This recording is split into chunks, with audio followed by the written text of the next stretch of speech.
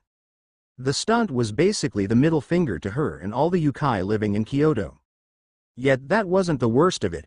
The longer the offender stayed here in Kyoto, the more she worried over what it could mean for her daughter Kuno.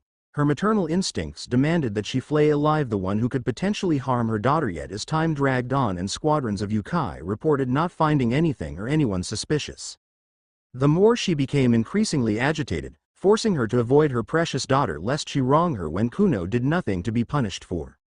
Despite the frustration and anger swirling deep inside her, Yasaka made sure to mask any sort of emotions and continued to amble gracefully with all the class expected of a leader and high priestess. Though one would argue that the way the female Kyuubi walked surpassed any sort of refinement and elegance that'd be displayed by important leader around the supernatural world. Her long, model-like legs seemed to cross over each other with her stride, one foot in front of the other, eating up the distance between her and her destination with a gait that would have instantly charmed anyone assuming they weren't already bewitched by her divinely seductive appearance. Within a minute Yasaka entered her study, eyes instantly narrowing on the blonde human sitting on her chair in her home. Wait. Naruto dived away from the scorching fireball that incinerated the spot he was previously in, ducking quickly under her punch and grabbing a hold of her arm, flinging her away from him. I have not come to cause you or anyone any sort of harm. Then why have you come here, in my home? She snarled angrily, muscles coiled with tension and adrenaline as she glared heatedly at who was most definitely the one responsible for today's events and shenanigans. Because I wished to talk to you privately. Naruto forced his gaze on his fellow blonde's eyes, using every ounce of willpower within him to prevent his attention from drifting downward. Yasaka bared her teeth. That stunt of your earlier today was anything but private. Naruto chuckled and sheepishly scratched the back of his head under her withering glare. I did that because such a method would help me determine who the leader was while also showcasing that I mean serious business. I hope you forgive me. And why do you wish to talk to me? Furthermore, who are you to seek an audience with me so brazenly? The Shinto priestess crossed her arms and gave her fellow blonde her undivided attention. The shinobi grinned. I am the legendary sage of Mount Myoboku, the warrior who faced and defeated a god. I am Lord Naruto Uzumaki. Yasaka blinked and deadpanned, sighing quietly when she realized that the man before her was one of those eccentric types. Censored KKK. I forgot to call myself the Omega Pervert in the introduction. Naruto internally raged at his blunder. He had one chance at a good first impression. One chance. The Shinto priestess exhaled a breath. Kuno, young lady, how many times did I tell you to not eavesdrop when I have company? Her declaration awarded her with the sound of shuffling feet before the door was slid open. I'm sorry, Ka-sama. I was just curious and you sounded angry and Kuno stammered nervously as she was on the receiving end of the older Kyuubi glare. I'm sorry, but I grew worried about you. Yasaka felt her eyes soften as she walked up to her daughter, drawing her in for a warm hug while keeping an eye on her guest. I forgive you, sweetie, but I need you to go. I must have a private discussion with Naruto-san. Okay? Kuno nodded her head and left the hug slowly, looking unsurely at her mother before she decided to ultimately trust her and step out. Turning her full attention to the extremely powerful human, Yasaka considered him and his motives. Here was a man with chakra that far surpassed even hers. He sneaked into her compound undetected, made fools of the sensory unit within Kyoto, and her instincts told her that all that was just the tip of the iceberg. It pained her pride to admit, but had he actually decided to attack her, she heavily doubted that she'd even be alive right now. She needed to be smart with her approach. Making an enemy out of someone this powerful was not a wise decision, especially when she didn't even consider that the man before her could go into senjutsu. Yasaka shuddered to think of how strong he'd be with sage arts added to the mix. That was all without mentioning that perhaps he was genuine in his statement of not wanting to cause any sort of harm. No matter which way she looked at it, the smart thing to do was to hear him out. Naruto-san, I know somewhere where we can talk privately away from any ears or prying eyes. Naruto smiled cheerfully. Lead the way, Yasaka-chan. Yasaka sighed. He was very much indeed one of those eccentric types. End Chapter 3. Chapter 4 Start. Naruto whistled a merrily tune as he walked alongside the ridiculously hot Fox MILF. A fat grin plastered on his visage as he could sense the indignation and frustration rolling off her, no doubt due to how lightly he was taking her and not considering the female Kyuubi to be a threat. A full minute passed before Yasaka snapped her head towards the younger blonde, irritation clear in her eyes as she glared at him. "Can you stop whistling?" The shinobi played dumb. But why? Is it annoying you?" The fox woman gritted her teeth and had to forcefully remember her situation lest she aggravate the warrior before her who could most assuredly wipe out all of Kyoto. "Be calm, Yasaka, be calm." Managing to rein in her emotions after a few seconds, Yasaka mustered all the grace and class she could gather and replied politely. "Yes, Naruto-san, I'm afraid it does grate on my nerves a little bit." Naruto smiled. "Well then I'll stop." Yasaka felt relief at his statement, but only if you call me Naruto-kun, or if you really want to, then I suppose Naruto-sama is also alright. It was only due to the numerous years of having to deal with many vexing, and more often than not individuals so pestiferous that she wanted to rip her hair out of frustration that had Yasaka be able to suppress the groan that almost made itself known to the powerful human. "Very well, Naruto-sama." The Jinchuriki internally pouted. He was rather hoping that she would call him with the other prefix. "Oh well, you don't always get what you want." Roughly 5 minutes had passed until the unusual duo made it to a serene clearing with a bridge built on top of a spacious and beautiful-looking pond. Now free from prying eyes and ears, Yasaka shifted her attention to the powerful human, curiosity, intrigue and suspicion all rolling into one haze as she gazed at him with the authority and stance befitting the ruler of the yokai faction. "So for what reasons have you sought me in the comforts of my own home?" "Well," the shinobi drawled out mischievously, "I wanted to see how you would look dressed in your house clothing." He looked her over from top to bottom appreciatively, just barely suppressing a whistle as he admired the curvy fox priestess before him. "And I am happy that I did so." The normal elegant garb that the female Kyuubi wore every day was meant to be modest and unflattering to the eye. It looked graceful, but when donned by a regular woman, it just simply failed to convey just how beautiful their form really was. That was how it was meant to be. It was the outfit of a priestess. It looked good, but it would completely conceal a woman's assets from lewd eyes. That was the idea anyway, but when donned by a completely stacked and insanely curvy woman like Yasaka, it simply just could not accomplish its purpose. Naruto had seen many similar outfits back in the Elemental Nation and he knew perfectly well what their function was for. It was for that reason that when he saw the blonde MILF fill out the loose robes so beautifully that he desperately wanted to see her garbed in something less modest.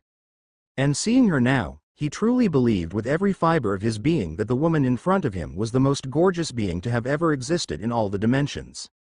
Attired in nothing but a low-cut black tank top that exposed a massive amount of cleavage and a tiny pair of gray shorts that left the lower ends of her ass exposed, Yasaka looked absolutely bewitching as she stood before the shinobi, looking very much like the definition of sensuality. The shinobi was almost dazed by her beauty. Naruto briefly wondered just how exactly did Yasaka manage to stuff her assets into her dress. The tank top she was wearing looked like it would tear right from the middle with just how much it stretched in order to contain her huge creamy sensors. He theorized that either the tank top would burst from containing ridiculously large jugs, or Yasaka's fat shapely sensor would spill over the fabric. It was one or the other. The high priestess blushed in embarrassment as his words registered in her head before a look of anger overcame her features. "Pervert."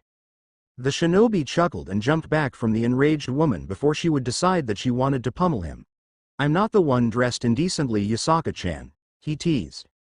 The leader of the yokai snarled and replied distastefully, "That's because I was within the comforts of my own home, a place where I can dress and do as I like, or so I thought anyway." Naruto cringed and gave her a genuine apologetic look. "I'm sorry, Yasaka-chan, I won't do it again." The shinobi understood full well just how upsetting it would be to not have a place to unwind to after a difficult day. At his apology, Yasaka took a few seconds to visibly calm down before she quietly sighed. "It wouldn't do well to let her temper run amok. You have been forgiven, Naruto-sama, but please tell me what exactly did you wish to discuss with me?" All traces of mischief faded from the blonde's eyes as he gazed at her seriously. "Peace." At her confused look he elaborated. "What I want is for this world to live in peace and harmony." The high priestess grew surprised at his answer. His goal was certainly much more noble than she had thought it would be, but it did make her wonder how he planned on going about grasping peace and what role she played in. "And why come to me?" What exactly can I do to help you achieve world peace? Two things really. The first is your help in reaching other important figures from other pantheons and factions, and the second, Yasaka braced herself for the answer. Your friendship. The female Kyuubi looked at the shinobi incredulously. My friendship? How would that help? And you still haven't answered my first question? Easy there, Haim-chan. Give me time to answer the questions. Naruto smirked mischievously. The priestess rolled her eyes and gestured for the Jinchuriki to continue. I came to you because from my understanding only the yokais live together alongside humans, something that hardly any other factions deign to do, as I can imagine just what they think of us. As for why I want your friendship, that's easy. When you have friends and family there to help you with your goals, achieving said goals is a lot easier, and it means much more too. Naruto answered truthfully. Yasaka gazed at Human with surprise. Mouth slightly parted with surprise as she beheld the figure before her now with a lot more respect than she had given him since the start. I see. Whether it was intentional or not, Naruto's words had the high priestess look at him in a new light, finding his presences and intentions to be much more genuine and respectable. Her position as the leader of yokai faction naturally always compelled her to gaze at everyone with suspicion. She didn't like doing so, but it was a necessary duty in order to both safeguard the city of Kyoto and most importantly protect her precious daughter. Yet standing just a mere 2 meters away from the human with reserves resembling an ocean of chakra that was so bright and warm, coupled with his intentions and the gentle look that now permeated his eyes, Yasaka found herself starting to trust the human despite her instincts as a yokai leader warning her not to. She briefly wondered how exactly did he even possess chakra. It shouldn't have been possible, and yet it was. Not mentioning the massive amount of it that he possessed. Yasaka closed her eyes for a brief moment before she opened them once more to regard the shinobi who moments earlier had almost rendered her speechless. Then I believe that we have much to discuss in regards to both the alliance and a possible friendship. Naruto nodded. I light the Su. Before he could finish his sentence, he was interrupted by the sound of his stomach growling. The shinobi felt heat creep up to his cheeks as the beautiful fox MILF smiled amusingly. Perhaps a more appropriate time to converse would be to do so after we've eaten and had a good night's rest. If you would, follow me, Naruto-sama. Turning swiftly, Yasaka headed back from the direction in which they came from, expecting her new potential ally to follow and walk alongside her without question. Naruto quickly grasped his nose to stop the nosebleed that almost erupted at the sight of Yasaka's absurdly massive ass jiggling in those flimsy shorts as she swayed her way back to her residence, the sheer size of her pale rump absolutely shocking and mesmerizing the blonde shinobi. Never had he seen an ass so ridiculously huge as the one before him. From the moment he set eyes on her, he knew that the priestess possessed a fine rear end, but he wasn't expecting it to be so perfect and dizzying. Naruto enjoyed his new profound discovery as his eyes zeroed in on the wobbling flesh peeking out from underneath her gray shorts. So lost was he in admiring the woman's beautifully sculpted features, he almost didn't hear her voice. Enjoying the view? Yasaka asked teasingly, perfectly aware of the young man's ogling. Of course. Naruto replied, gracing her with a large smile even when she could not see it. In response to the Jinchuriki's answer, Yasaka exaggerated the sway of her wide fertile hips, barely biting back a laugh when she tossed a brief glance over her shoulder and caught the wide-eyed astonished look that flickered across his face. The way he's reacting to my body, she thought while smirking smugly, is quite promising. I do believe I have much to benefit from an alliance with this powerful human. While not manipulative in nature, Yasaka saw herself as a businesswoman who simply wished for her home to thrive and have great stability. It was all she wanted, a stable and bright future for her daughter and her city. More often than not she had to wonder what would happen if for some reason one of the factions would decide to attack. What then? Yasaka had pride in her people, but by no means was she arrogant. As much as it pained her to do so, she had to admit that the yokai faction was not very powerful when compared to one of the great three or the other major powers. Sure, they had the protection of the Shinto gods, but what if they were too late in coming to protect the yokai from any would-be invaders? Or what if they decided not to interfere and to leave the yokai to their fate? Yasaka was no stranger to the fickle interests of the gods. May she be forgiven for doubting them, but she couldn't just entirely have faith in the deities. She needed more assurance that someone could protect them from danger if it ever came to their doorstep. The prospect of her homes in ruins, her people killed or tortured, and worst yet something happening to Kuno, Nothing terrified her more than the possibility of something horrible happening to her daughter.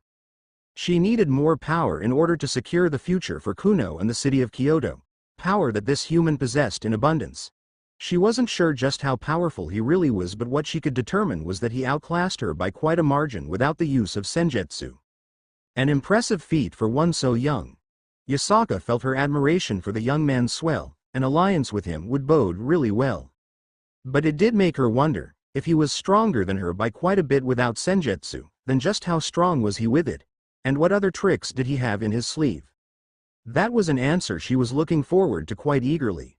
While immensely enjoying the view, Naruto couldn't help but wonder just what exactly was wrong with this woman. Was she not the very same one who called him a pervert and screamed the word at the top of her lungs? To transition so suddenly from a woman who disliked a man for admiring her assets, to then shaking her hips and being so teasing and coy about it. Naruto couldn't be blamed for being stumped by the unforeseen change. But despite his confusion, he did know one thing. He was Naruto censoring Uzumaki. He wasn't going to let her mess with him any longer. Dadbeo. Smack. Yasaka jumped in place, squealing at the pain that erupted on her nervous system due to the impact of Naruto slapping her rear end with the force of a whip. The shinobi quickly sped past her, stopping for a quick moment to toss the high priestess with a cheeky grin. Last one back is a rotten egg. With his piece now said, Naruto sprinted back to the residence and left the unamused female Kyuubi to glare dully at where he previously stood. Yasaka sighed at the childishness before she decided to examine the shinobi's work on her body, gently tugging the left side of her gray short over her fat cheeks, unintentionally lifting one half of her massive ass with her ministration. Quite a few wiggles later and Yasaka watched with satisfaction as her left ass cheek slipped out from the confinement of her shorts and bounced hypnotizingly. And there it is, the blonde MILF rolled her eyes once she got a good look at the red handprint that was now painted on the center of the usually pale flesh of her bottom. HMPH. Men. You smell like a fox. Kuno pointed out as she scrunched her nose curiously. Kuno, young lady. How many times did I tell you that we don't sniff people like that? Yasaka admonished, a large blush erupting on her visage as she heard the shinobi laugh wholeheartedly. Naruto grinned. You smell like a fox too. Many hours had passed since last night's events. The shinobi since then was treated to a warm hearty meal prepped kindly by the woman whose house he initially sneaked into. She was even kind enough to offer him a place to stay at one of the inns in Kyoto. That was an offer he would have loved but had to unfortunately turn down. He didn't want to impose on her generosity even if she insisted otherwise. Sleeping on the bark of a tree wasn't exactly comfortable, but he did it enough times to be able to sleep on it without much fuss. It was only around 10 o'clock that he decided to go visit the high priestess, and that's how he found himself in the kitchen having a cup of tea with Yasaka when Kuno came barging in and started sniffing him, much to her mother's mortification. Kuno would have giggled at the silly statement had her mother not been glaring at her so scarily. She ducked her head and bowed in hopes that it would appease her. Sorry, Oka-sama. Yasaka sighed before she cupped her daughter's face and leant in for a quick smooch to her forehead. It's alright, sweetie, but can you give mommy some private time with her guest? We're having a bit of an important discussion right now. The younger Kyuubi nodded before she left the kitchen, not before hugging the older woman and waving goodbye to her mother's guest. So, before we got interrupted, I believe you were going to tell me how you have chakra, Naruto-sama. Yasaka reminded him. Naruto moaned in delight as the taste of green herb tea danced on his taste buds. He set the cup down on the table and closed his eyes in bliss. Oh, well, to put it simply, I'm from a different dimension, he said casually. The high priestess blinked in surprise. Pardon me? Did you say a different dimension? Naruto bobbed his head in agreement. Yup, in my world everyone has chakra, though unlike here, there are only humans in that world, no devils or yokai or something. Yasaka looked at her fellow blonde disbelievingly. Another world? Was he actually serious, or was he pulling her many tales? Naruto-sama, I'm afraid I can't tell if you're joking or telling the truth. The shinobi opened his eyes to gaze at her and sent her a small grin. I'm telling the truth, Yasaka-chan, though I can certainly understand why you're so doubtful. The female Kyuubi took a few moments to think of how she could word her next sentence without offending her guest.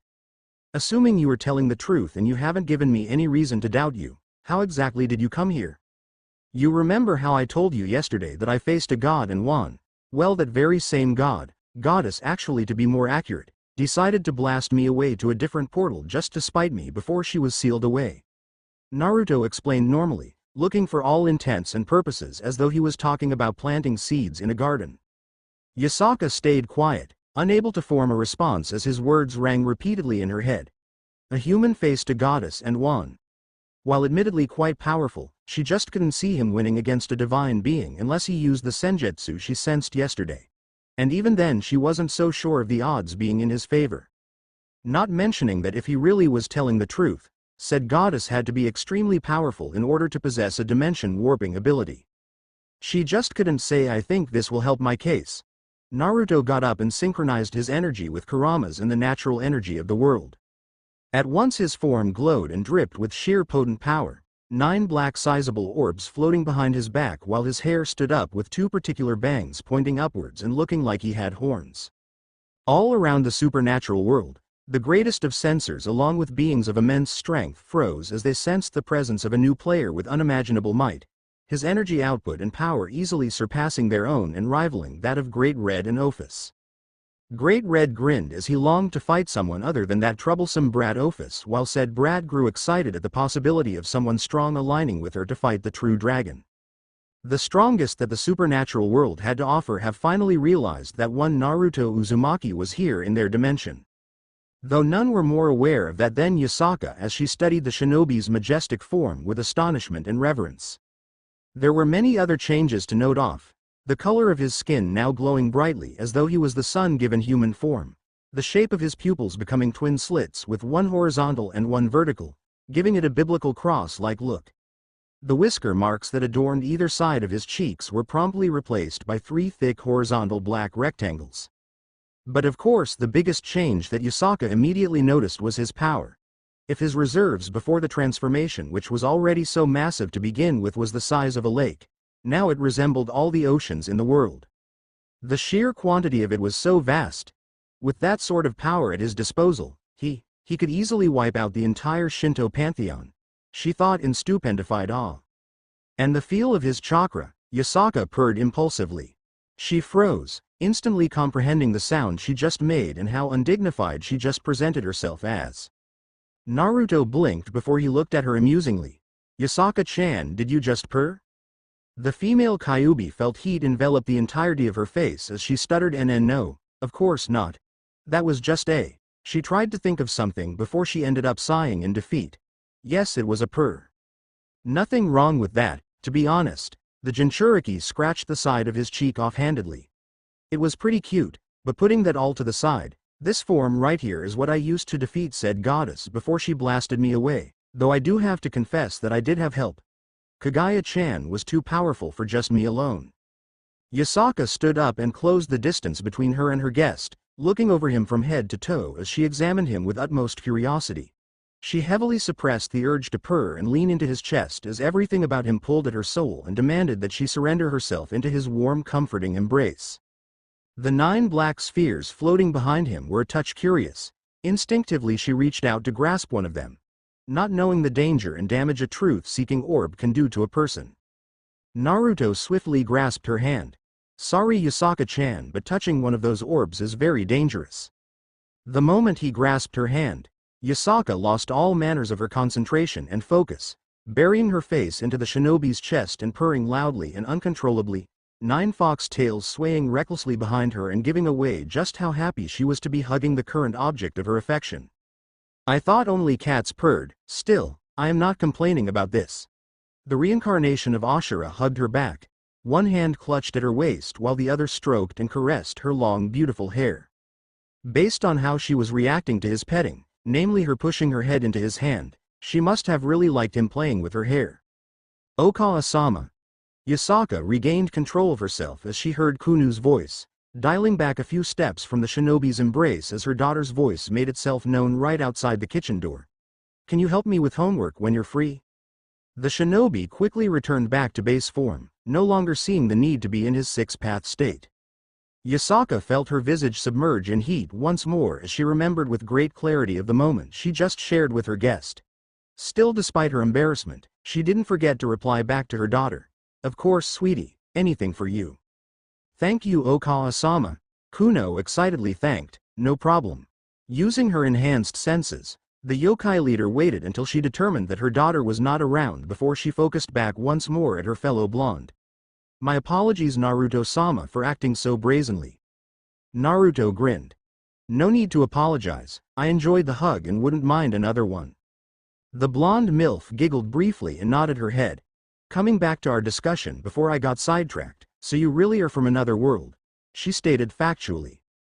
"That's right, from my understanding I have no way back, I'm pretty much stranded here in this dimension until I meet someone who like Kagaya possesses the ability to teleport through worlds." Yasaka looked at him curiously. "How long have you been here, Naruto-sama?" Naruto shrugged. "A few days now. And you already wish to bring peace in this world despite only living here for less than a week?" The shinobi nodded. "Nothing matters to me more than everyone living together in harmony." And he really did mean it, more than becoming the Hokage, more than possessing the underwear of the finest women in the land, to him the most important goal to strive for was peace. Though speaking of underwear, Naruto briefly wondered what kind the blonde beauty wore. When it came to stealing panties, there was only 2 rules that he always abided by. Rule number 1 being that the owner of the panties had to be at least 18 years of age. In this FIC, Rias and Akeno are 18 turning 19 soon. The other being that say the woman was a major leader like the Mizukage or even Yasaka, he wasn't allowed to steal their underwear as he did need their cooperation in order to foster peace through the world. It was for that reason alone that he hadn't attempted to steal the blonde MILF's undergarments. Though I see no harm in asking for her underwear as a souvenir. In that brief moment of thought, Naruto missed the admiration that tinted Yasaka's hazel pools as she fully appreciated the peace-driven man before her. He could be the key to ensuring the protection and survival of the yokai race. He was extremely powerful and his goals were noble and just. The first quality alone meant that if he were tied to the yokai faction, people from all over the supernatural would be quite wary to cause them any sort of trouble. Hell, if he had been here a few years prior to the Nekosho extinction incident and he was allied to the yokai, the devils would have cowered in fright and would have thought twice before almost killing off a whole race. The power she sensed from him when he was briefly in that uniquely looking form was beyond anything she could imagine. Yasaka highly doubted that even the 4 great Satans would win against him even if they were fighting together at the same time. Not mentioning that he was noble and his ambitions were admirable, the yokai needed someone very powerful and kind. They needed him, and she certainly wouldn't mind having him caressing her ears and tails with his chakra-coated hands and being their guardian defender. A thought suddenly invaded her head and Yasaka sent a coy smile towards Naruto as she closed the distance between them once more and gently cupped his face, molten gold orbs memorizing and studying his visage. The thought that entered her head looked even more appealing than ever now that she concluded that the shinobi was a very handsome man. Yasaka smiled. "Naruto-sama, I think your goal is very respectable and praiseworthy, but for there to be an alliance we must talk about what both sides benefit." Naruto rubbed the back of his head sheepishly and nodded. "You're absolutely right. How can I help you and the yokai benefit from forming an alliance with me?" he inquired, trying his utmost best to ignore the feel of the hot MILF caressing his whisker marks. The priestess quelled the urge to smirk. "Bingo! I recognize that aligning yourself with only one faction would be detrimental to your goal of achieving peace. That said, we need someone powerful like you to protect us from those with malicious intent. What I suggest is that we form our alliance through a marriage between the 2 of us." It took a lot to surprise and shock the shinobi, but the woman before him seemingly did it with ease. "I'm sorry, Yasaka-chan, but did you say we should get married?" he questioned, his head completely devoid of thoughts and ideals as he paid her utmost attention. Yasaka nodded and idly stroked his jaw. "Yes, being married to me would tell the world that the yokai are under your protection, but at the same time would tell them that you're not aligned with the faction itself, which would help you not be restricted in which group you'd like to seek out. And as for what you gain out of this, you gain a wife, a home, and the yokai's support in fostering peace." Naruto took a long minute to consider the idea. Through the usage of his negative emotion sensing ability, he could safely determine that the woman didn't harbor any malicious intent. She was being upfront and honest with her intentions, which once again brought him back to the subject. Could he marry her? She does happen to be the most beautiful woman he has ever laid eyes on, and more importantly seemed to harbor a great love for her child and her people. That last fact by itself made him appreciate her a great deal. After how miserable his childhood was, He'd be damned if he let his son or daughter have a mother who couldn't love them wholeheartedly. He could definitely see it working between the two of them. There was only one small issue. How was he supposed to collect the underwear of the finest women in the world if he were engaged to one? A solution suddenly sprang into mind and the shinobi inwardly nodded. I accept, but not right now. At her confused look, Naruto elaborated. Give it around a year's time and I'll be 100% devoted to only you. No harem or mistress, just you.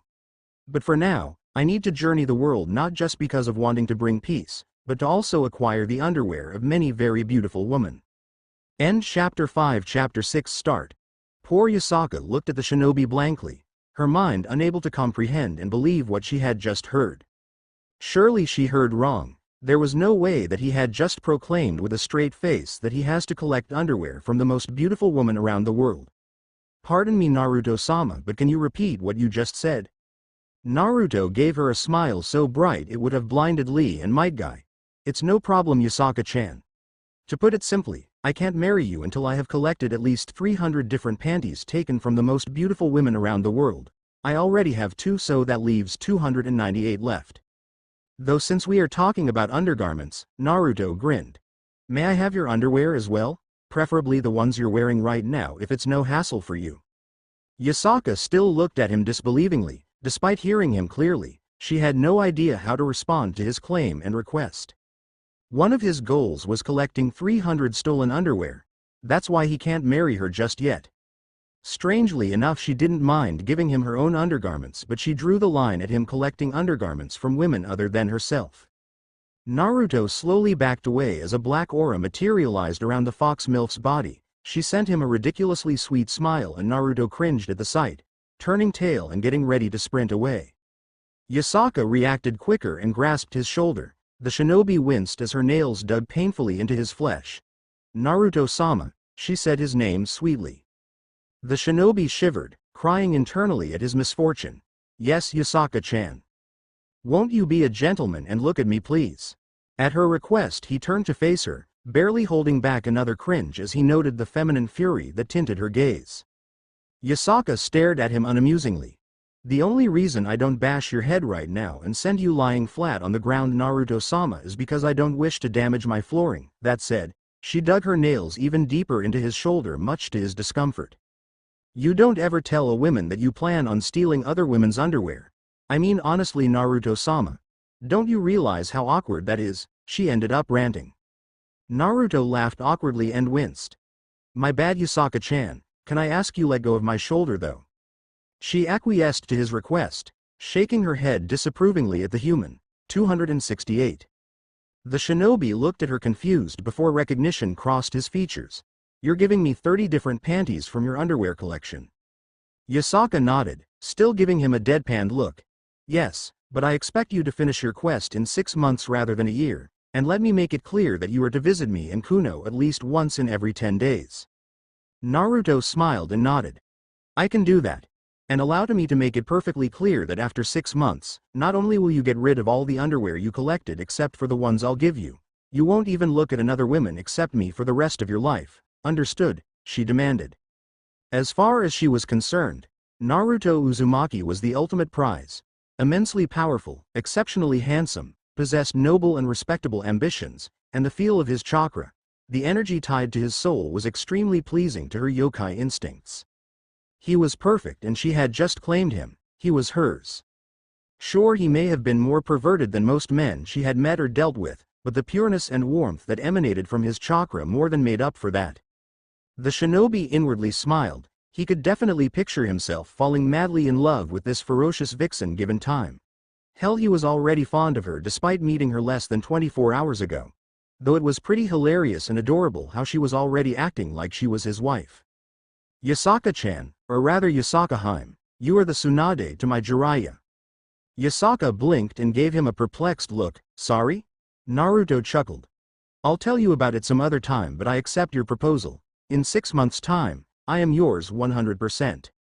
She smiled pleasantly, fluttering her eyelashes at her new husband-to-be and whispered in a seductive tone. Good, then as your unofficial fiancé, I'd like you to come into our bedroom where you can coat your hands and fingers with that beautiful chakra of yours and to pet my ears and tails. Ashura's reincarnation gave her a soft grin. What are we waiting for then? The priestess giggled and grabbed a hold of his arms, gently pulling him towards the direction of the master bedroom. They walked in comfortable silence, Naruto discreetly eyeing Yasaka's huge sensors and how they bounced with a softness that had his mouth watering. Life is good. Time skip. 3 days later. Do you really have to leave, Oni-chan? Kuno couldn't help but question, a pout on her face as she looked at the man who played with her and took her to parks the past couple of days. Naruto got down on one knee so they could be at eye level. I'm afraid I have to, Kuno-chan. The reasons are hard to explain, but I can't stay here until I fulfill my dream. That said, I did promise your mother to come visit every 10 days and to bring gifts. A large happy smile replaced the 10-year-old's pout. Bring me chocolate, she demanded. A pointed cough and a sharp glare from the older Kyuubi standing to the side had Kuno looking sheepish. Please, she added. The shinobi gave her a grin. No problem, Kuno-chan, I'll get you all the chocolate the world has to offer. Kuno pumped her fist in the air much to the amusement of the adults, then scampered off after a quick hug towards her big brother figure. Naruto shifted his attention towards the priestess and gave her a small grin. Yasaka-hime, it may just be a week and a few days from now till I see you again, but I will miss you and Kuno-chan dearly. You will be missed too, Naruto-sama. Try visit earlier if time permits you to do so. I would still like to get to know my mate better, she requested softly, a gentle smile plastered on her heart-fluttering visage as she appraised her fellow blonde before she wrapped her arms around him in a hug. Having grown very fond of him in the past couple of days. He may have been quite perverted, but Yasaka couldn't help but appreciate how the man would help her whenever she was stressed or tired, be it by washing the plates and utensils in the kitchen or by giving her a back or foot massage when she returned home after staying cooped up in her office all day. Not mentioning when he played with her ears and tails. He did many things that made her happy that she chose him as her mate.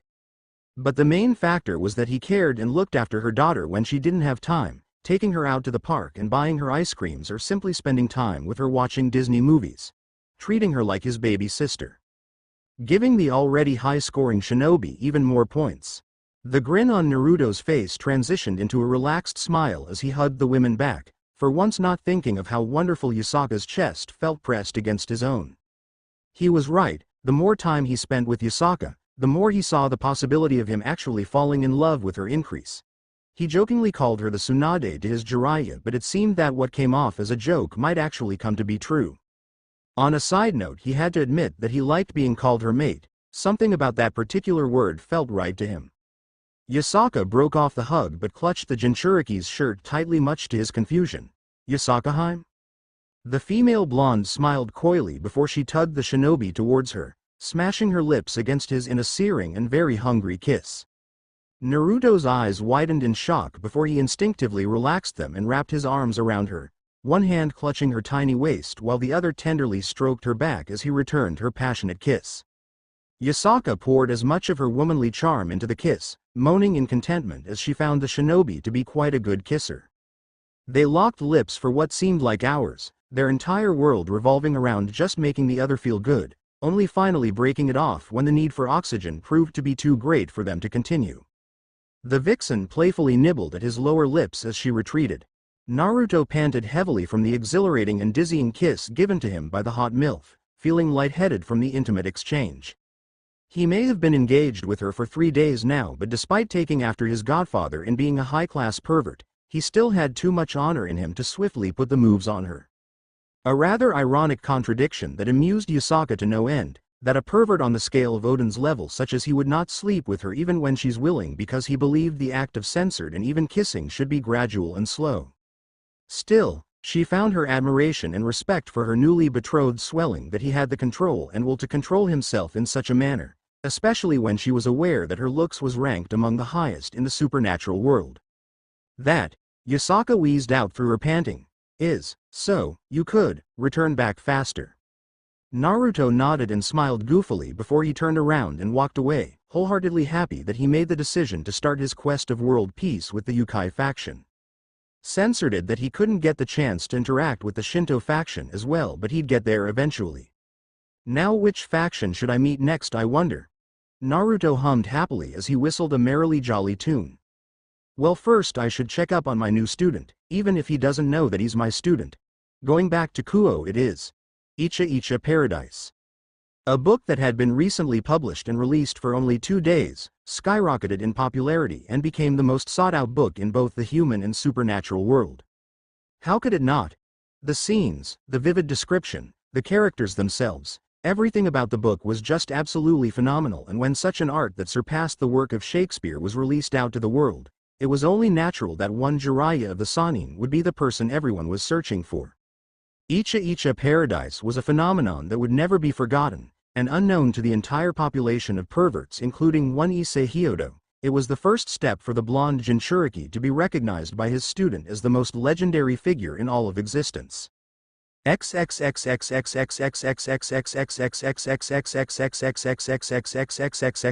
Naruto smiled and waved cheerfully at the blushing girls passing by the hallway. The delighted squeals that followed right after as he continued striding forward was music to his ears. The blonde was currently heading to the class he shared with the infamous perverted trio, an elaborate scheme to have a one-on-one time with his soon-to-be student in his head. He made it within a minute and right before entering, created 2 shadow clones that immediately hanged into an average-looking pair of male students who proceeded to walk a distance away. With his objective done, he entered the classroom that would serve as his temporary base of operations.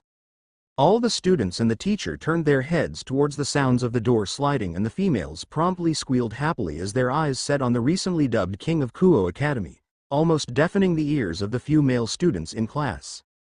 Hi everyone, I apologize for not being around the past few days, but there was an unfortunate accident that revolved around a dear friend of mine. I do hope you all forgive me for not being around. Naruto smiled apologetically and bowed.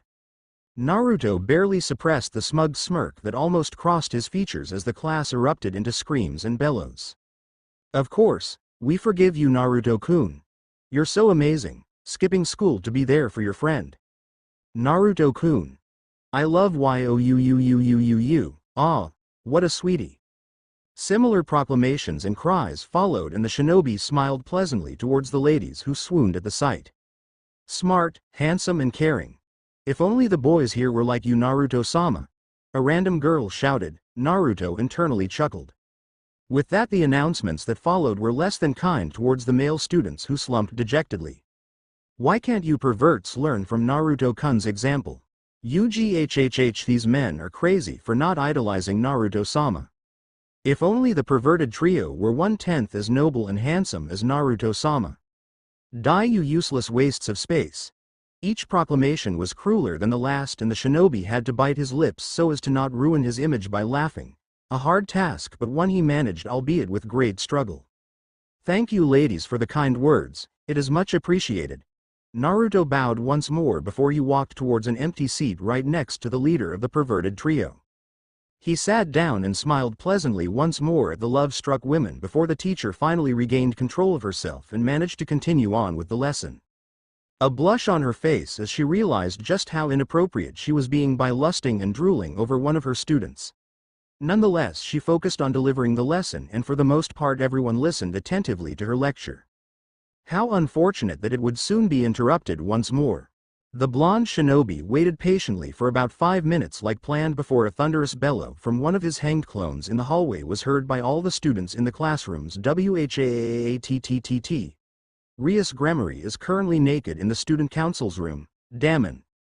Let's go check it out, man. Such a declaration stunned everyone within hearing range, the teachers, the male and female students, the janitor on the other side of the hallway. None were expecting such an announcement. Naruto quickly grabbed a hold of Issei's shoulder, and just in the nick of time.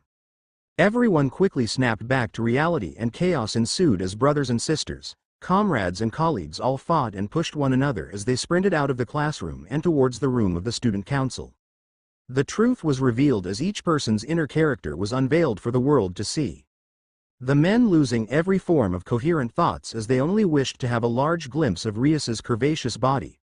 One half of the women being like the men in their desires, while the other half wished to desperately shield the body of one of their precious idols. Issei glared and desperately tried to remove the iron-solid grip on his shoulder. You fool!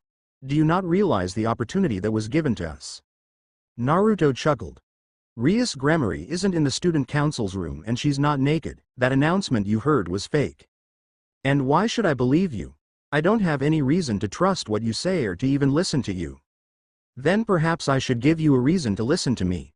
The shinobi calmly replied, pulling out a book from inside his blazer. He showed it proudly towards the shell-shocked pervert. This book is the sequel to Icha Icha Paradise, Icha Icha, the MILF Conquest. Naruto quickly pulled the book away as Issei tried to reach for it, letting go of the boy's shoulder now that he had his complete attention.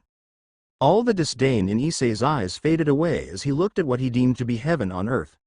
Woa! Where did you get that? Do you know Jiraiya-sama? Can I meet him please? I'm his biggest fan? He would have continued blabbering had Naruto not raised a palm to stop him. Jiraiya is my godfather and I have all his work and books because I inherited his will. Naruto replied nonchalantly. Shock did not even begin to describe just how surprising the revelation was to the leader of the perverted trio. Lord Jiraiya was dead. The handsome piece of shit was his godson. A full minute passed before Issei regained enough clarity to look solemn towards the blonde. I'm sorry for your loss. Naruto closed his eyes briefly, pushing away the grief that afflicted him. Thank you, but I'm sure you're wondering why exactly did I hold you back and revealed this all to you. Issei nodded, immensely curious about the King of Ko's reason. To put it simply, my godfather Jiraiya, as you can obviously tell, is no regular pervert. On the contrary, he was on an entirely different class of his own. His rank was the super pervert. Stars shone on the boy's eyes as he paid deep attention to Jiraiya's godson. That's so amazing. Naruto chuckled. Indeed, and it was because of his wisdom, guidance and lessons that I too transcended to reach a class of super pervert and even beyond that to eventually reach a class previously thought to be unattainable, the Omega Pervert. Issei's knees quivered at the revelation. The Omega Pervert? Does such a class really exist? He questioned softly, knees finally giving out as he looked up to the blonde with increasing amounts of admiration and hope. The shinobi smiled and bobbed his head. You're looking at one. When I first heard about your ambition to gain a harem and even become the harem king, I was surprised that there existed such potential within you, but then I got to thinking that in order for you to reach your ambition, you needed a great role model and that's when I decided that I would take you on as my student.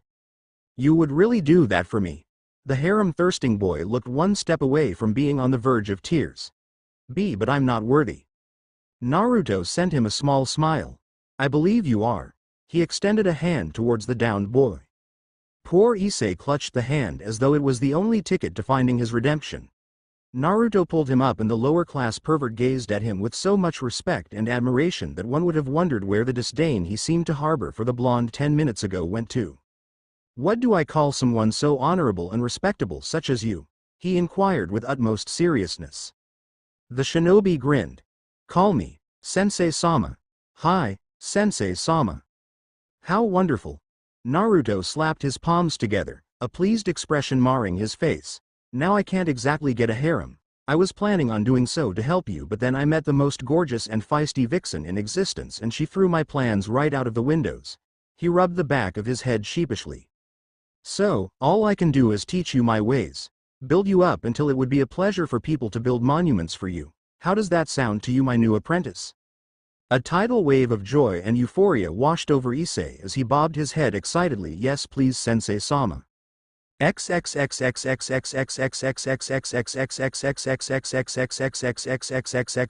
Hours had passed since the interaction between the Omega Pervert and his new apprentice. School had just ended and Naruto found himself strolling through the campus of the academy.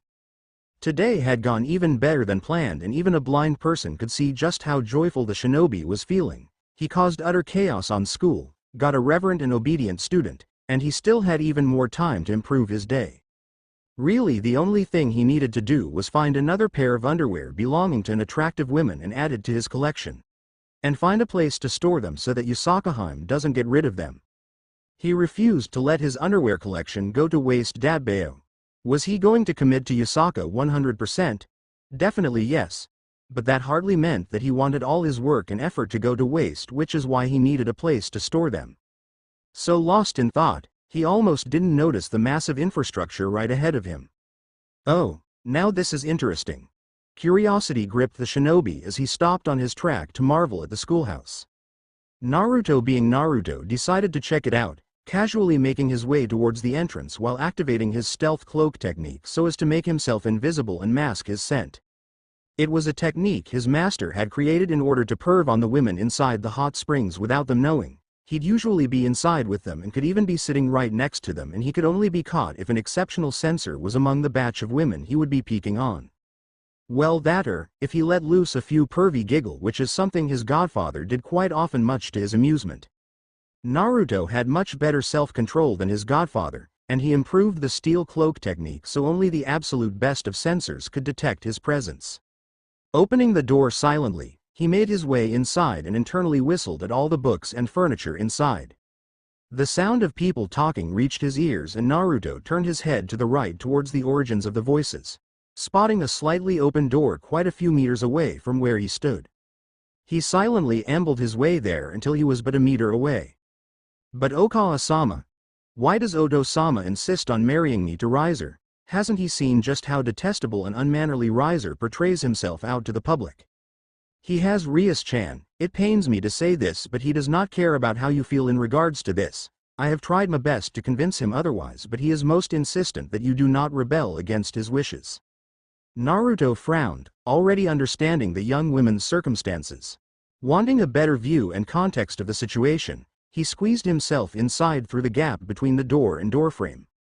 Under normal circumstances, the shinobi would have immediately drooled at sight of an extremely attractive brunette with larger-than-life assets, but having just heard all that had been said, Naruto found himself frowning as he eyed the mother and daughter pair. Rias sniffed, lips trembling as the gravity of her mother's words finally hit her with force of a speeding train. So you're saying that I'm not even allowed to fight FF for my freedom? She choked out. Venelana felt her heart break at the sight, inwardly cursing the bastard she called husband for putting her daughter in such a sorrowful state. She gently cupped Rias's face, caressing her visage with all the love and care in the world before she slowly wiped away the tears. I won't let anything happen to you, baby. I will protect you. Through the haze of uncertainty, despair, and sorrow, the confident and comforting tone of her Venelana's voice along with the unmistakable look of love in her eyes is what caused Rias to feel relief and hope for a better life. She buried her face in her mother's chest, wrapping her arms around her as she wept. Naruto felt shame course through him for spying on what was supposed to be something private and intimate. He pushed the guilt away, vowing instead to also help Rias with her plight. Looks like he'll be heading to the underworld very soon. He was so going to beat up the bitch that was supposed to be Rias's father. Just the idea that someone would force such an affair on their offspring and not care at all about how they felt. He was most definitely going to find enjoyment in driving his fist on the bastard's face. Venelana lovingly kissed the top of her daughter's head, hugging her youngest comfortingly in an effort to help soothe her pain. I will take care of him. In the meantime, I want you to focus on your studies, okay? She uttered softly. Rias nodded her head softly and slowly backed away. Thank you, Okawa-sama, she sniffed. The matriarch of the Gremory clan smiled gently. Anything for my precious little girl. Now come give your mother another hug before she has to leave. If that is what you want. Rias shook her head, giggling slightly as she once more hugged the most important person in her world, Venelana, naturally more than happy to do the same. Naruto looked off to the side, determined to at least give the mother-daughter pair one moment of privacy. Almost a whole minute passed before they finally separated, Venelana wordlessly forming a large teleportation circle, catching Naruto's attention in the process with the almost irritatingly bright light. He silently crept closer towards the Gremory matriarch until he was standing just a feet away, curiously inspecting the runes and shapes that littered the crimson circle. Something drove him to peer up, and Naruto saw the hopeful look in Rias's eyes. He felt his heart clench for the young woman and silently vowed once more to free her from her fate.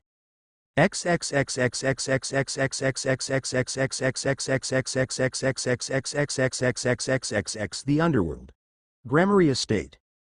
Naruto looked around the lounge curiously, impressed with how his surroundings changed in the blink of an eye. It almost made him wonder how no one seemed to want to try change a few properties of the teleportation spell so it could be battle-oriented. His train of thought was suddenly derailed when he noticed movement on his left. Naruto shifted his attention to the woman partially responsible for bringing him here, a flush creeping on his face as his eyes finally studied the brunette's form with startling intensity.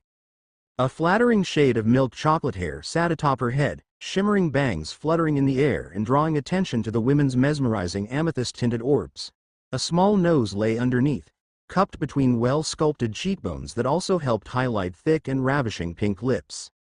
It was truly a beautiful face, far surpassing the beauty and attractiveness that supermodels could only dream of having.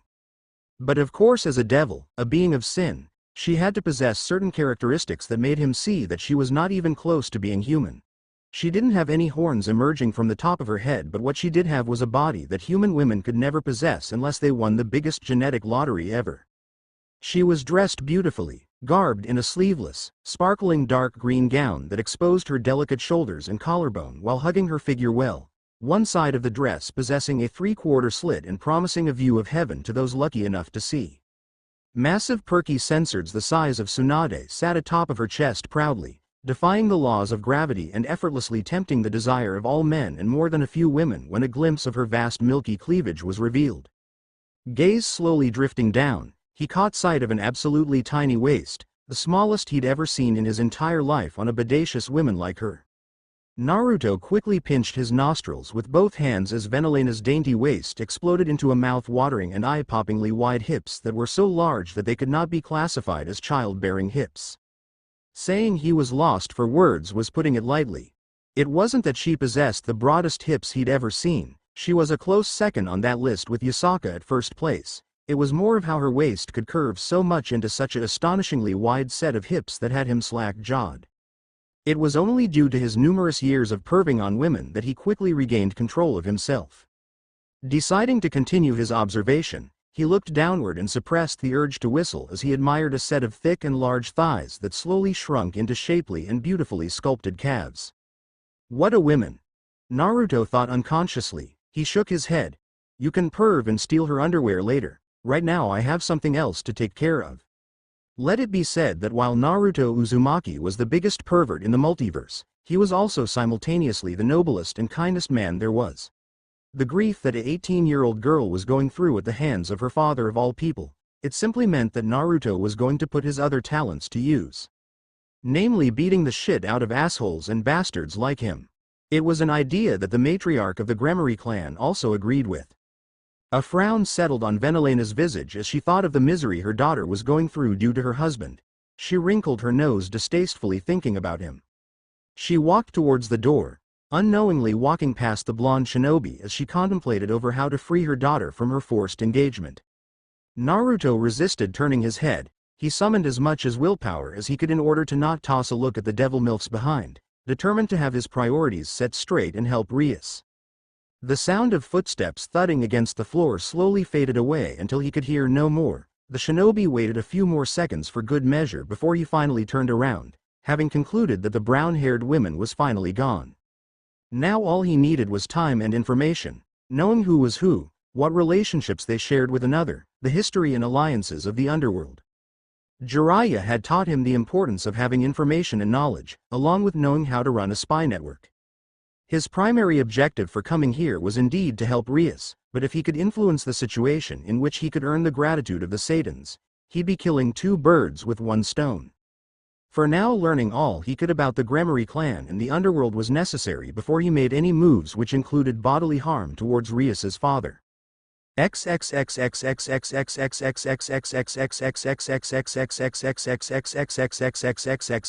Time skip. 3 days later. Venelana pursed her lips in suspicion, confused and feeling dubious about what happened to her undergarments. An exact quarter of them were gone. Considering she possessed around 80 custom-made underwear, that was a lot that she had just lost. Did she throw them away? No, she highly doubted it. She had no recollection of ever doing such a thing. Stolen? Possibly, but if so, then who would dare? She was highly respected in the underworld and even more so in here. She could hardly imagine anyone she knew, be they the staff or otherwise, stealing 20 of her underwear. She took a deep breath. You're overthinking this, Venelana. It's most likely just a part of the dirty laundry, or perhaps I just misplaced them. No need to jump to such rash conclusions. A chuckle passed her lips as she took a moment to consider what her mind conjured up. Someone stealing 20 of her underwear. It was highly unlikely. Even if there really was a thief, they'd be discreet and would go after her more valuable items such as her jewelry collection. which I already checked. Venelana shook her head and giggled. The exhaustion must have been getting to her if she started to have such weird thoughts like that. Unknown to her, her suspicion was correct, as despite wishing to stay prioritized to his mission, Naruto could not refrain himself from taking a handful of her panties when he stumbled upon her room by complete accident yesterday. He just saw the custom designs, and knowing it belonged to Rias's hot, curvy MILF of a mom, one couldn't blame him too much for being reckless and taking a large amount for himself. Naruto had been quite busy the past few days, most of his time being spent in the library, where he would gobble up the information he needed in order to make his move properly. Now normally he would have mass spanned at least 100 clones so they could do the studying for him. But such a move would alert everyone of his presence, and as a result he had to limit the number of clones created to only 10. Those 10 clones along with himself had done nothing but studying since then. Well, that wasn't entirely true, as he did need a break from studying. He did need to eat and sleep, not mentioning learning the layouts of the residence, but the point was, he was immensely busy the past few days. He did learn a lot though about the influential people, clans, and history of the underworld. He was up to date. Who would have thought that Rias was related to the leader of all devils, and that said leader, Sirzek Lucifer, was a massive cis-con? It totally caught him by surprise. Still, the situation played out to him much favorably, and for that the blonde peace-seeker was not complaining. The shinobi was currently glaring daggers at the clan head of the Gremory clan, his form still concealed thanks to the stealth cloak jutsu. Naruto had to refrain himself from giving Zeoticus Gremory a beating he would never forget, having learned much about the man in the past 3 days. What he learned about the clan head did not paint him in a good light for the blonde. The only reason he hadn't attempted anything was simply because he was taught not to rush in without thinking. For a man who was supposed to represent a clan renowned for their kindness and compassion, he did the job terribly. Clearly someone else has to take over the position of clan head, as Zeoticus Gremory was not fit to represent the Gremory clan. Fortunately for them, Naruto had ample amount of time to plan and strategize. He ended up coming up with an idea that would humiliate Zeoticus, a plan that would force the clan head into freeing Rias from her fate and give up his position as clan head due to the shame that would soon follow. All that was required was but one thing: Venelana's cooperation. That should be fun. Naruto grinned. In one's home, that's where more often than not, one can find themselves most at ease.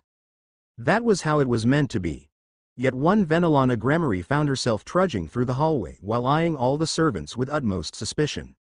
3 days of non-stop searching for her 20 missing underwear and coming up short was starting to aggravate her. What was once a mild doubt transformed into an incredible amount of wariness, as there was simply no way that she could misplace that many undergarments. Someone was behind this mischief, and Venelana vowed that she would not only uncover the mystery of who was shameless enough to do so, but she would also skin the fool alive. Bloodthirsty did not even begin to describe just how murderous the matriarch of the Gremory clan was feeling. Yet despite having the urge to lock all the servants in a single room and interrogate each and everyone until she found the heinous one, she could not do so, as such an act was unbecoming of her status as both a high-class lady and as the matriarch of the Gremory clan. Truly at times did she hate her position. Actually, she found herself despising it more often than not. How many times did she want to go visit her firstborn just to find herself unable to because she had to formally request an audience? It was an act she could not do regularly, as Sirzek resigned his birthright and heritage in order to be recognized as the Satan Lucifer. It would be highly improper for both the Satan and for her. Yet that was not even the worst part. Her daughter Rias was fighting desperately against her fate to be married, and the odds were heavily stacked against her favor. One would think that due to her position as the matriarch of the clan that she could cancel the arranged marriage, or at the very least help her daughter against the contract. If only that were the case. The main contributor to why she hated her position was due to her being unable to help her daughter in any way except for by talking and trying to convince that stubborn and disgusting excuse of a husband and father that Rias shouldn't be married against her will. But no matter what she said or what angle she tried to approach from, whether it was from a parent-like angle or from a financial view or even political, nothing she said seemed to faze Zeoticus in his quest of marrying her daughter into the Phoenix clan. She utterly despised being the matriarch of the Gremory clan, and she despised her vile and loathsome husband even more. With all that she had in her plate, one couldn't blame Venelana for being in a foul and unapproachable mood as she glared heatedly at the cowering servants that littered the hallway. All but one, A weird pink-haired maid fearlessly ran up to the esteemed Lady Gremory, stopping about 3 meters away and looking quite frantic as she addressed the mother of the Crimson Satan. Venelana Sama. Venelana narrowed her eyes menacingly. What is the matter? It better be important, my dear, because I'm currently far from being in a delightful mood. Her subtle threat didn't seem to register to the pinkette as she pulled out an underwear from her pocket, much to Venelana's confusion. Some strange man invaded my room and told me of how he snuck into your room and stole a mass amount of your undergarments. Venelana's eyes widened at that. She barely managed to restrain herself from grabbing a hold of the younger woman's shoulders. Where is he? What did he look like? Tell me everything, she demanded. The maid nodded frantically. He has blonde hair and blue eyes, and he also has these strange whisker-like marks on either side of his face. Right before he ran away, he said he would be by the lake at 9:30 and that he challenges you to a duel. If possible. Venelana's eyes narrowed even further, finally having the effect of intimating the shorter lady. And you're telling me the absolute truth? No form of lying or exaggeration. Why, yes. I swear I'm not lying to you. The amethyst-eyed MILF nodded. All right. I appreciate you informing me of this. What is your name? It's Sakura Haruno, Lady Gremory. The flat-chested pinkette meekly answered. Venelana gave a small pat of the shoulder and walked past the younger maid. Thank you for informing me, Sakura. With her back turned, she failed to notice the large, almost dangerous mischievous smile that crossed over the pinkette's features as she locked eyes on the back of the Satan's mother, eyes pleasurably following the sway of that massive jutting rump as it jiggled away. It's my pleasure, Vene-chan.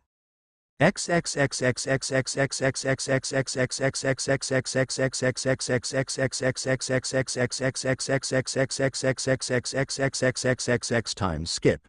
3 hours later.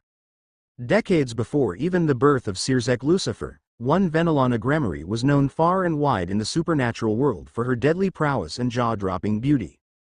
Brunette Ruin Princess, that was the title she was bestowed upon and was recognized by in the supernatural world. Centuries have passed since she had last battled, but Venelana was and still is known as the strongest woman to ever emerge out of the mighty Bael clan for a reason, and she planned on educating the fool who dared to steal her panties just why he made the biggest mistake of his life. It was why she was here, standing meters away from the crystal-clear lake that was a few miles away from the Gremory mansion. A frown emerged from Venelana's visage as she searched for the blonde pervert.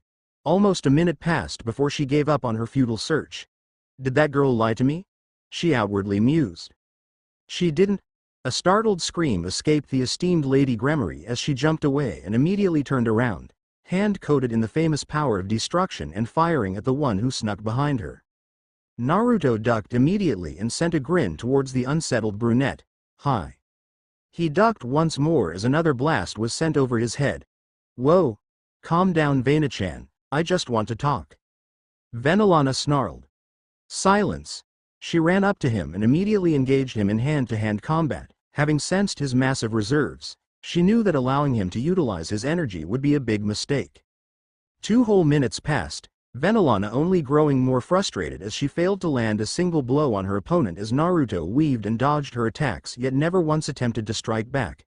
How dare you look down on me? She threw a roundhouse kick. To her shock, Naruto caught the kick with ease and looked at her boredly. You're definitely stronger than Rias-chan, but I'm afraid you're no match for the ultimate pervert. He proclaimed proudly, whirling around while holding on to her calf and hurling her away. Venelana righted herself in midair and glared murderously at the blonde. What have you done to my daughter? Nothing, we fought and then we walked our separate ways, though that happened more than a week ago. Now that I answered your question, can we talk? Vene-chan. The shinobi jumped away as a large purple energy sphere landed on where he previously stood, detonating and taking with it the surrounding debris. You dare to address me in such a way? Venelana questioned, livid with the audacity of the blonde who cheekily grinned at her. Naruto turned around, looked over his shoulder, and promptly smacked his bum in an effort to vex her. Judging by the way her aura intensified, he could reasonably conclude that he succeeded in his mission. Ah! Naruto screamed, squeaked as he jumped away once more from an energy blast that was aimed at his manhood. All right, that's it, no more Mr. Nice Guy. To go after his manhood of all things. This was outrageous and he would tolerate no more of the women's temper tantrum. Entering Sage mode thanks to a clone he manually dispelled, Naruto quickly leapt up in the air much to Venelana's shock and formed a Rasengan, the gap between human and devil rapidly closing as he thrust the Rasengan forward and got ready to slam it into her guts. Venelana quickly got over her shock and flew upwards in an attempt to get away, internally wondering who this man was. The power she sensed from him was immense even before his power-up, but now, she almost shivered and was relieved he didn't possess wings. If only she knew who she was dealing with. With the use of his left hand, Naruto formed two shadow clones, one who immediately placed his body in a complete horizontal position and another clone who along with himself, used the previous clone as a jumping pad in order to reach the brunette above. Venelana's eyes widened marginally and tried to fly away but came short as the clone grasped her ankle and with a mighty heave, pulled her down for the original to slam a watered-down version of the Rasengan in her guts. "Ah!" she yelled out in torment, tears materializing in her eyes from the pain. The Rasengan exploded, causing even more immense pain for the devil and sending her rocketing back down on the ground, a crater forming on where she landed. Naruto softly landed on the surface of the lake and calmly walked up to his opponent, inwardly feeling guilty as even a weakened version of his signature move could still do plenty of damage. Though in his defense he expected more out of the durability of a devil's body. Agony was all that was felt as Venelana attempted to get up, a glance downward showing just how nastily bruised her stomach was. She hissed in pain and attempted to ignore her injuries as she pushed herself up only to fall back down. "Here, let me." The power of destruction instantly materialized in Venelana's palm as she thrust her attack towards the blonde's face in an attempt to kill him. Naruto reacted quicker and grabbed a hold of her wrist, gazing coolly at her even as the purple sphere was just mere centimeters away from his visage. "I am not your enemy." Right after he said that, a shower of gold erupted, temporarily blinding Venelana as Naruto entered his six-path Sage Mode state. A whole 10 seconds passed, one in which during the entire duration Venelana clenched her eyes shut, fear gripping her core as she sensed the massive amount of power that would have easily brought her down on her knees had she been standing up. So terrified by his power, she couldn't think coherently, but if she could, she would realize that his power equaled that of Great Red. And with the barrier that naturally encompassed over the entirety of the Gremory clan's land, no one outside the barrier could sense the power-up and come to her aid. It took a couple more seconds until she registered that nothing happened. She slowly opened her eyes, wariness present in her lavender-tinted orbs as she gazed into the transformed state of her opponent. Silence stretched between the pair as Venelana observed his glowing form with Naruto just giving her all the time in the world. A slight shift on the torso had Venelana hissing in pain, a fact that Naruto immediately registered as he brought his right palm towards her belly. The brunette ruined princess immediately attempted to back away but failed, hissing even more as pain erupted all over her nervous system. Naruto raised his hands in an effort to calm her. "Hey, I won't hurt you, please trust me when I say that I can help." He slowly lowered his palm while holding eye contact with the brunette's fearful purple orbs. Gently he landed his palm on her wound, sending her an apologetic expression when she winced in discomfort. Seconds passed before Naruto eventually pulled his palm away. A healed torso in place of what was once a damaged and heavily bruised stomach. All traces of pain seemed to disappear from her system. A look downwards towards her belly revealed unblemished and smooth skin. Venelana looked back up confusedly at the blonde. "You healed me. Why did you heal me?" Naruto shrugged his shoulders casually, his transformation fading as his form returned back to its base state. "You were hurt and I had the power to heal you, so I did." But I'm your enemy." He frowned and shook his head. "No, you're not." Slowly, Venelana got back up, all the while maintaining eye contact with the whiskered blonde. "Who are you?" she questioned, curiosity dripping from her tone. The shinobi smiled. "Naruto Uzumaki, all-around badass and the ultimate pervert," he proudly introduced himself. Venelana's face faltered. A rather impressive accomplishment as hardly anything fazed her nowadays. She got back up, gritting her teeth and sporting a vein that budged on her forehead due to the blonde menace. "I am well aware that you're a pervert. After all, you had the nerve to not only steal, but announce that you're the one who took 20 of my underwear." A chuckle escaped Naruto as he rubbed the back of his head sheepishly. "My bad about that, Vena-chan. I honestly tried my best to not let myself get distracted, but I'm afraid you and your panties were too irresistible." Frustration intermingled with confusion as the matriarch of the Gremory clan glared at him. Why did you fight my daughter? How does she relate to this? Well, if you really want to know.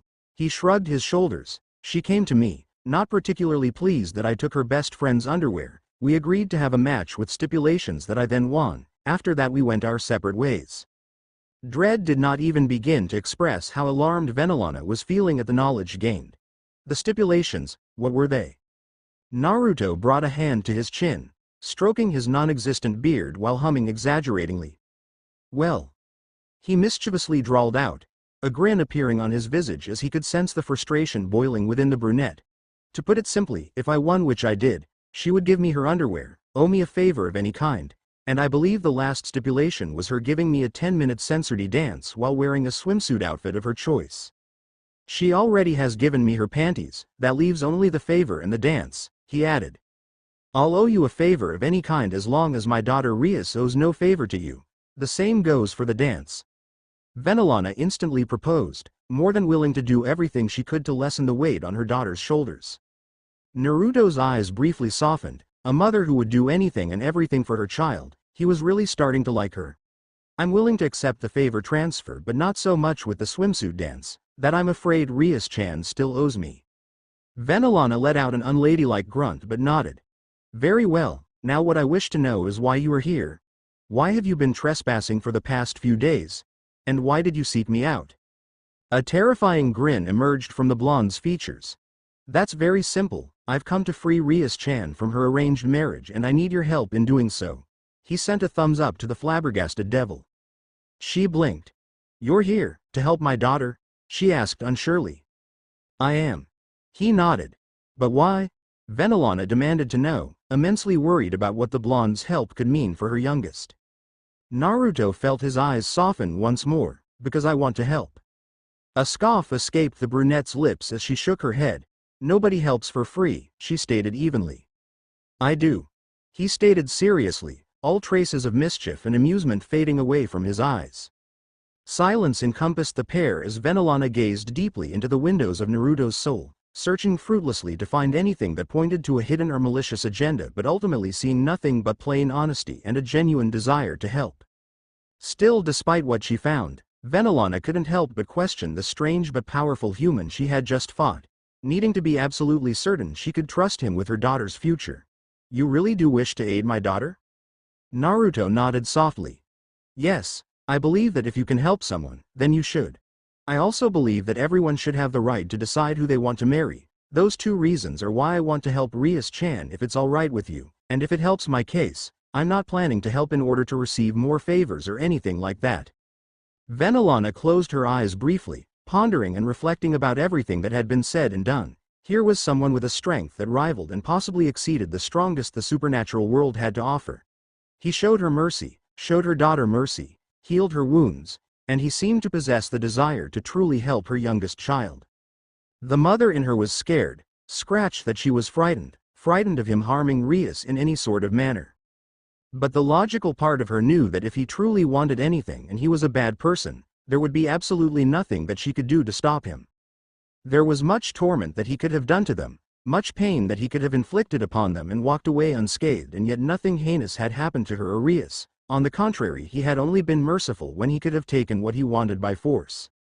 And that was not mentioning that while she wasn't the most capable censor in the underworld, she was still a good enough censor to be able to tell by the feel of his power, the warmth that exuded from his energy, that he really was a good and kind man. All the evidence pointed towards him being a genuine person. Having taken all that into consideration, she finally came to a decision, hope blooming in her chest at the prospect of finally being able to help her precious daughter against her marriage contract. She opened her eyes to gaze at the human, walking into his personal space and cupping his hands gently. I'm counting on you to help me free my daughter, please don't let me down, she pleaded softly. Naruto sent her a gentle smile. I promise you that Rias-chan will be free from her arranged marriage by the end of this week. Thank you Naruto Uzumaki. Venelana squeezed his hands gratefully before letting go. Now, while I would like to know what you have in mind and what part one play in your plan, I believe that is something to be discussed in a more appropriate setting, namely the kitchen where we can have a cup of tea. I like how you think, Vena-chan. He gave her a thumbs up. Venelana giggled and looped her arm around his. gently dragging him towards the mansion. "Why, thank you, young man. We are no doubt in for a pleasant conversation, and while we walk there, I think it would be a wonderful idea for you to tell me just why exactly did you steal so many of my underwear," she said cheerfully. The shinobi cringed. He knew stealing her underwear would be a bad idea. "Well, you see, I have many goals. One of them in particular involves you stealing my panties." Venelana's cheerful features no longer looked cheerful as she deadpanned at the shinobi. Naruto laughed nervously. "Something like that.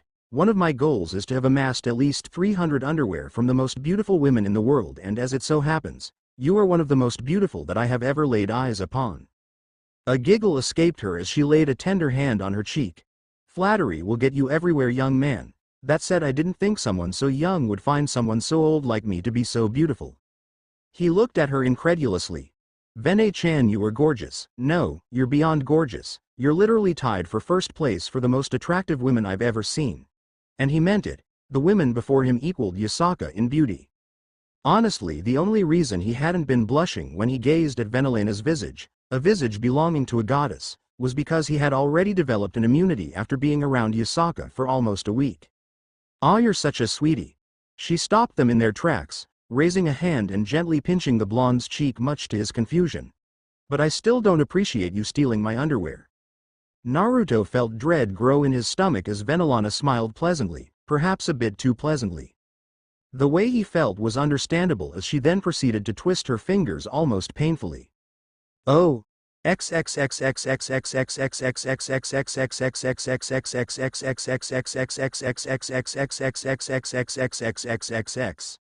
Hours had passed since the interaction between the hero of Konoha and the brunette ruin princess. Once having arrived in the Gremory mansion, the unusual duo parted with the intention to reconvene once more in one of the unoccupied guests' room, Naruto till then being given access to a room of his own that came with plenty of clothes of which he could choose to wear or take along with a bathroom where he could either shower or relax in the hot tub. It was a nice experience after having to sneak around for the past few days. But what made the occasion all the more delightful was the fact that he had a private chef assigned to him by Venelana. Said chef was currently delivering 10 more cups of ramen while glaring at the blonde distastefully, having had enough of the whiskered man who had already eaten around 50 cups worth of ramen. Did a black hole exist in the blonde's stomach? That was a question that Venelana's personal chef wondered as he set the tray on the table and inwardly prayed to Satan that he would no longer have to make any more of that infernal and bland recipe. Naruto paused mid-slurp, glaring menacingly at the chef who took a step back. "Did you just call ramen, the food of the gods, infernal and bland?" The chef reeled back, unaware that Lady Gremory's guest could hear his thoughts. "No, I can't. Your thoughts, you dumbass. That's insane." Naruto shook his head at the stupidity of the chef. He must have been going crazy being cooped up in this place. "I know your thoughts because the ramen god told me of your blasphemy." Pardon me." The chef tilted his head in confusion. "Ramen has a god." Said god told the blonde menace of how he disrespected ramen? Naruto rolled his eyes. "Just leave me be. I can no longer tolerate your presence after how you disrespected ramen of all things."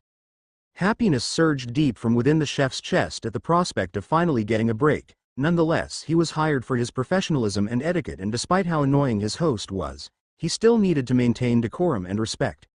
"Thank you for excusing me, sir. Do let me know if you wish for anything."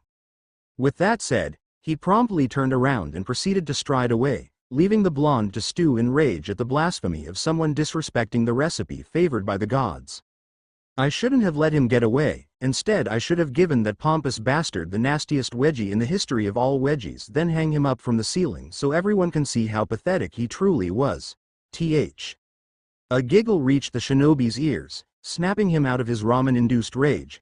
Naruto tossed a curious look towards the entrance of the kitchen and promptly sniffed so the blood wouldn't leak from his nose as one Venelana Gremory came strutting in, looking like a powerful yet seductive businesswoman. Garbed in a brown pencil skirt that easily illuminated and showcased her wondrously thick and meaty thighs along with a button-up white shirt that struggled to contain a whole lot of women, she looked absolutely bewitching before the blonde. Naruto watched on with rapt attention as the gap between them slowly narrowed, Venelana taking small measured steps so as to not shred the skirt that desperately hugged her broad hips, and considering her hips were almost twice the width of her shoulders, that alone meant that her bottom half was insanely wide. And her censored were so big. He honestly had no idea how she managed to stuff them in her shirt or how she managed to have her shirt all buttoned up when they were so huge. Though to be fair, it did look like the buttons would fly right off if she made any sudden movements. So awestruck by her beauty, he didn't realize his mouth was hung open as she finally reached him until she gently placed her hand underneath his jaw and slowly raised it upwards. Naruto felt himself blush hard. Venelana sat down and sent him a small teasing smile.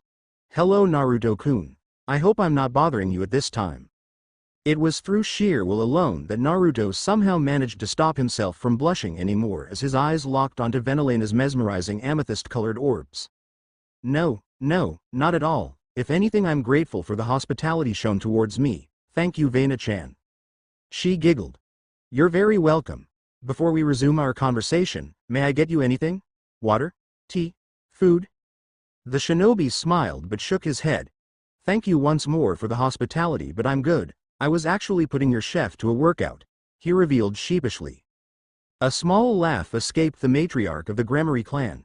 "Yes, I did see him on my way here. He looked positively happy." Naruto rubbed the back of his head.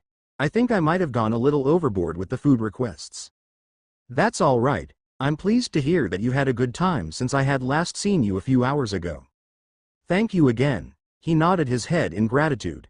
Venelana smiled as she laid a hand on his shoulder. "It was my pleasure. Now please tell me what you had in mind." The shinobi grinned. Zeoticus fancied himself as both a capable and an effective businessman. After all, it took cunning, intelligence, and sheer ruthlessness for one to amass a vast quantity of financial and political power like he had. Long before the birth of Sirzek and long even before his marriage with Venelana, Zeoticus distinctly remembered a time when the Gremory were just considered an average clan, perhaps even a bit below average due to the clan's reputation of being kind and merciful to their own servants. The Gremorys to everyone else were just nothing special, and he remembered how much it had wounded his pride when he had learned of that fact. It was after when he had inherited the position of clan head that he vowed to make the Gremory known as the most important clan in the underworld. Many centuries later, and Zeoticus found himself close, extremely close to grasping his dream. Thanks to his marriage to Venelana Biel, now Gremory, along with the numerous alliances with the other clans, and his son becoming a super devil. The Gremory clan was considered the second most influential clan in the whole underworld, just right behind the Biel clan, the true rulers of the underworld. But Zeoticus was not satisfied with second place. To him, it was either number one or not, and he vowed that his clan, the Gremory, would be the most powerful clan in the underworld. It was for that reason that despite his daughter's incessant begging and his wife's obvious disapproval that Zeoticus sought a marriage contract with the Phoenix through his daughter.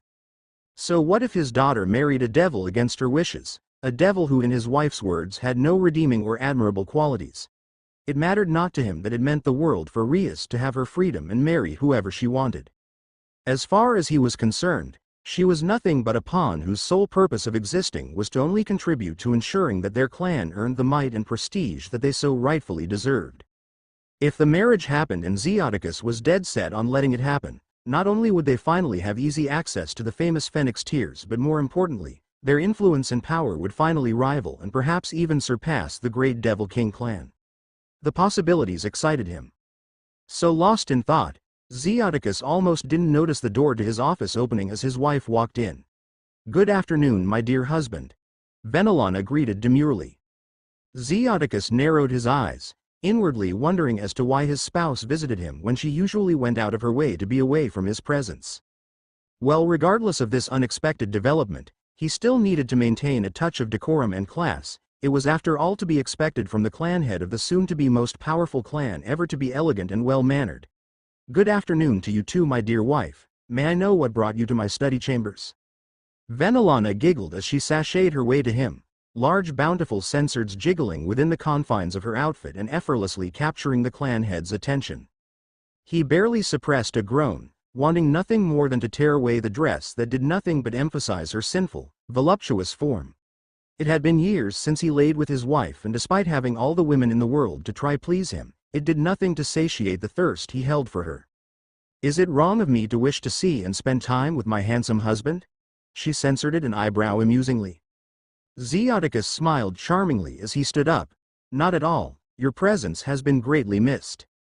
And that was an understatement. Tension had existed between the two of them ever since that fateful day where he and Lord Phoenix had negotiated a contract, but it was especially in these last 4, maybe 5 years where Venelana made herself exceedingly scarce in his company unless it was to try convince him against marrying their daughter.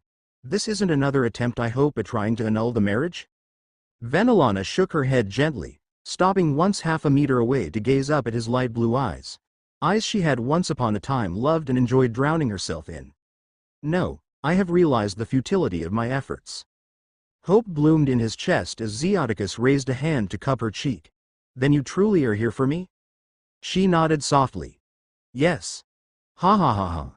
Zeoticus laughed. Then let us depart to our chambers. It has been far too long since I gazed upon your beautiful form. Venelana giggled. Such a charmer, but that only makes this act ever more pleasurable for me. He hummed in confusion. Suddenly, the gentle smile on Venelana's visage washed away. What rose in its place was a scowl so frightening that the Gremory clan head almost stepped back. Now filled with immense worry and trepidation, Zeoticus failed to react in time as Venelana delivered a powerful hook that sent his body whirling towards where his back had been facing, watching with satisfaction as her husband's body swiftly dropped on the floor. Damn. Naruto whistled as he entered the office, nodding approvingly towards the brunette as he eyed the unconscious form of Rias's biological father. You got a killer left hook, Vene-chan. Venelana scowled as she gazed at her husband's unmoving form. Asshole deserved it. The man had no regards or care for our daughter, and I wasn't about to forget all the sorrow and pain he put her through. From all that I've learned and witnessed, it's quite clear to me that he doesn't deserve the title of father. No, he doesn't. She shook her head before she tossed a curious look over her shoulder. How does this seal of yours work exactly? Can a seal really stop him from confessing about what we will do to him? Naruto nodded. Of course. The concepts of seals themselves when in the hands of a seal master is only limited by the imagination of said seal master. A man I know created an instantaneous teleportation technique using seals, and unlike your teleportation spells, this one can be utilized for combat. That's pretty impressive, and would you say you're better than that man? I'd like to think so, considering I learnt and mastered his technique in the span of 2 weeks. Naruto wasn't going to mention that it took him forming around 1,000 clones and training with them every day for that to be possible. Yes, Naruto can use the Hiraishin Jutsu or the Flying Thunder God technique. Seals were a funny thing. Now Naruto didn't know if he found the art to be fascinating because of his Uzumaki heritage or because of having his father's genes, perhaps both, or even because of something else entirely. But regardless of the reasons, when his godfather had first brought out the idea of training him in Fuinjutsu at the start of the training trip, he remembered finding the idea to be extremely exciting. By the end of the 3-year training trip, it was no exaggeration to say that Naruto had surpassed Jiraiya and was rapidly approaching the Nidaim's level of expertise when it came to seals, and considering Tobirama had created a space-time technique using seals, well, Naruto felt confident that he could proclaim himself as a seal master. Roughly around 18 months later, just before the start of the 4th Great Shinobi War, and Naruto had become unparalleled when it came to Fuinjutsu, and thanks to his mastered Hiraishin, was saving countless lives during the Jubi's onslaught. So yeah, Naruto knew for a fact that there existed no one who was better than him when it came to seals, and if there ever came a day where he was proven wrong, well, he was just going to have to become better and surpass whoever was above him. Dabbeo. Venelana gazed at the blonde with no small amount of awe. I still find it hard to believe that you're human. Despite his efforts, a grin tugged at the shinobi's lips from the compliment. There is a reason why I am known as an all-around badass, Vene-chan, and to answer your question from earlier, Naruto scratched the back of his head sheepishly. It's kinda hard to explain, but to put it simply, I devised a seal that prohibits him from trying to harm you or Rias in any form, and that includes your reputation. If he tried to tell anyone about how we tortured him until he signed all the important documents that would make you the true leader of the clan, he'll just find himself unable to, and to even attempt to speak of this would cause his nerves to stimulate the pain of having 100 elephants trample on him, Naruto added. Whoa, you continue to amaze me, Naruto, she spoke truthfully. The shinobi smiled before he quickly formed a clone that proceeded to place seals all over the office. Thank you, but in the meantime, feel free to release all your pent-up frustrations and anger on your husband. My clone just placed silencing, anti-teleportation, and a barrier seal around us. No one can hear his screams, and neither can he get out, or can someone else get inside this office.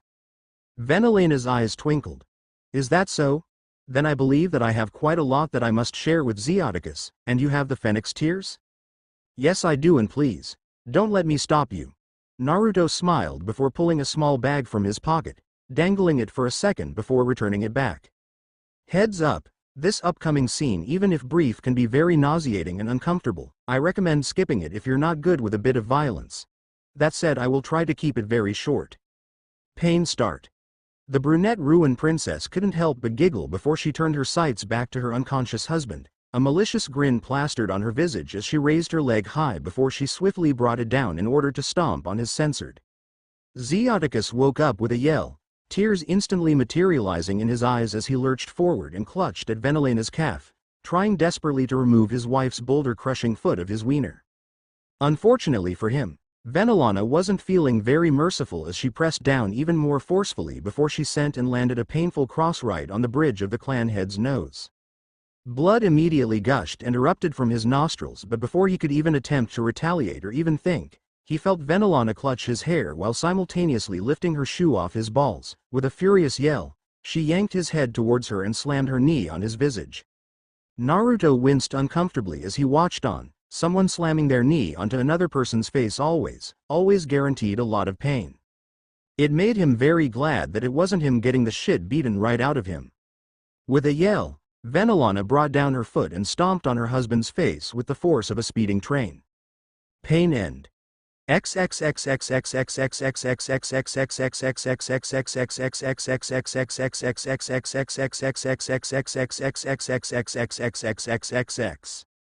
Time skip. 1 hour later. Zeoticus shivered irrevocably as he lied in the corner furthest away from Venelana, throwing fearful glances towards the still murderous and vengeful-looking brunette and quietly squeaking as she glowered at him.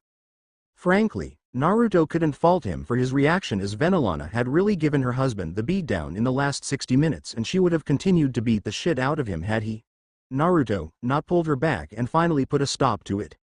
The shinobi had honestly thought that the beautiful brown-haired MILF would tire herself out after 15 minutes of non-stop aggression, but he was obviously so wrong.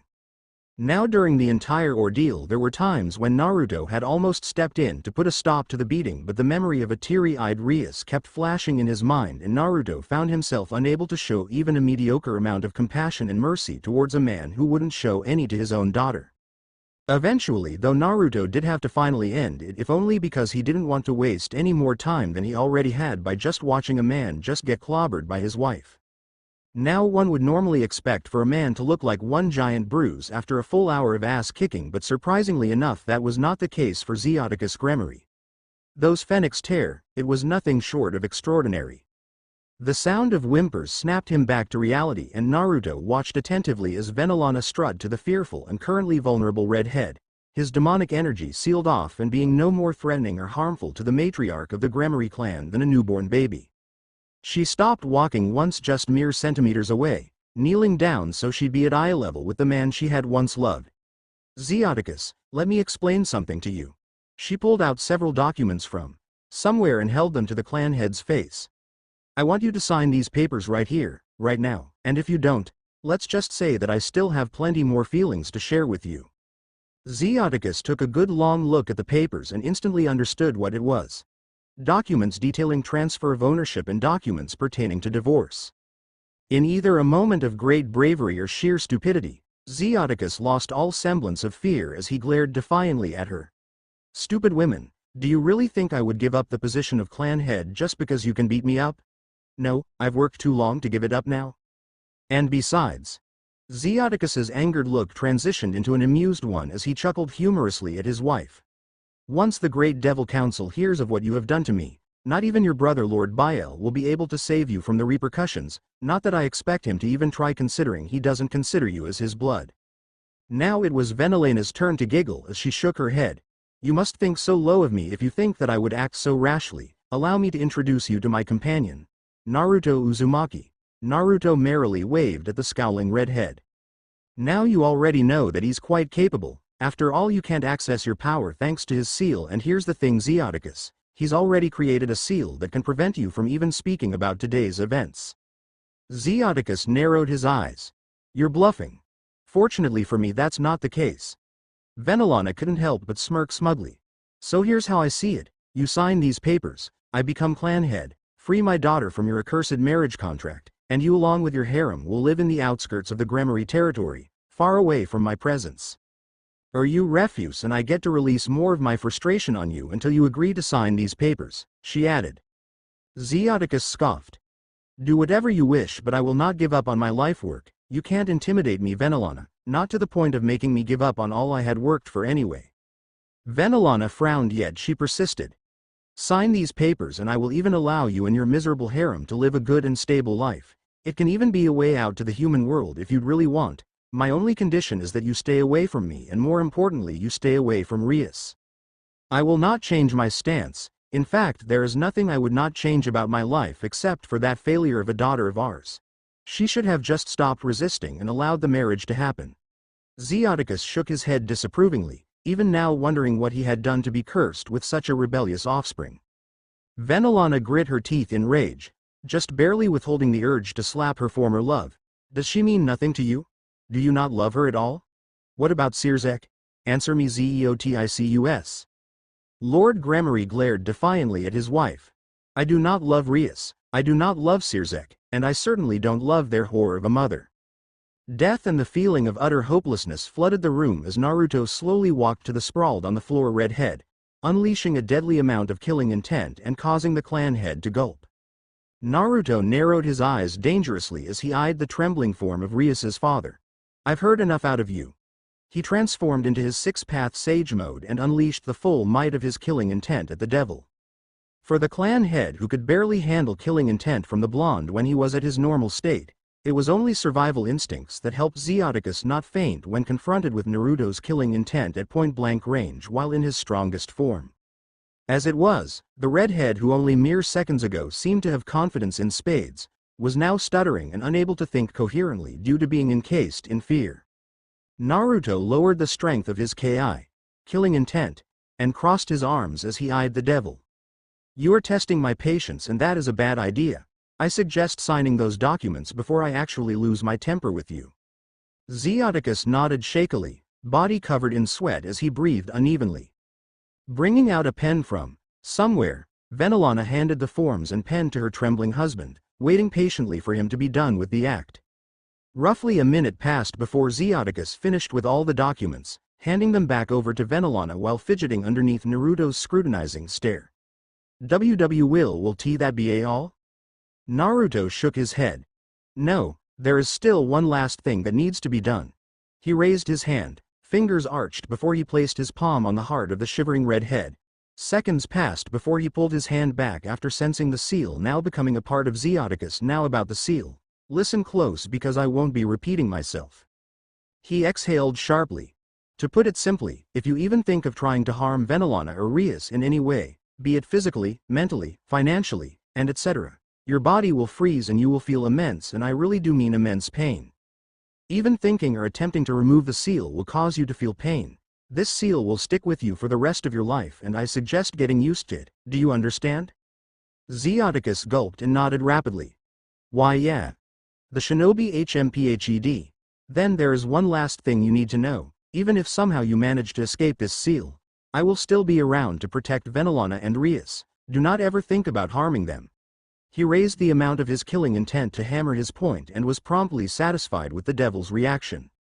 Naruto let go of his power as he transformed back to normal, tossing a look to his right and nodding at the brunette. He's all yours, Vene-chan. Thank you. Venelana nodded at the blonde before she turned and narrowed her eyes at her now former husband. Pack up all your things and inform all the women from your harem living here to do the same. You're all not welcome here. Wordlessly, Zeoticus stood up. Swiftly walking out of the office, Naruto dropped the seals at the end, and leaving the shinobi alone with the new clan head. Naruto nodded at the brunette. Now that you're clan head, you can finally help Rias with her engagement and end it. Indeed. Venelana sent a genuine smile towards the blonde, bowing at the waist in gratitude. Words fail to express just how grateful I am for you helping me, for helping my daughter. Thank you. It was my pleasure to help Vene-chan, he replied back, a small grin plastered on his visage. Venelana giggled pleasantly before she suddenly hugged the surprised shinobi. Thank you, she uttered softly. The shinobi quickly got over his surprise and hugged her back, of course.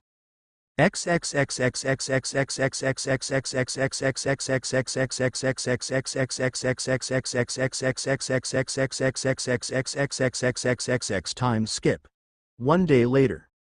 Naruto curiously inspected himself in the mirror, taken aback by how he looked while dressed in a tux. Sharp blue eyes gleaming with approval. It was strange. Cool but strange. Certainly what he wasn't accustomed to wearing, but he supposed there was a first time for everything. Naruto hadn't planned on staying any longer after he had helped Venelana in her quest to help Rias, but despite his stubborn nature, Venelana somehow managed to get him to stay and had pretty much demanded him to wear this outfit for today, citing that he would need it for what she had in mind for today's surprise. What exactly did she want them to do? He had no idea, and why was the gray tux and pants necessary? He had no idea as well.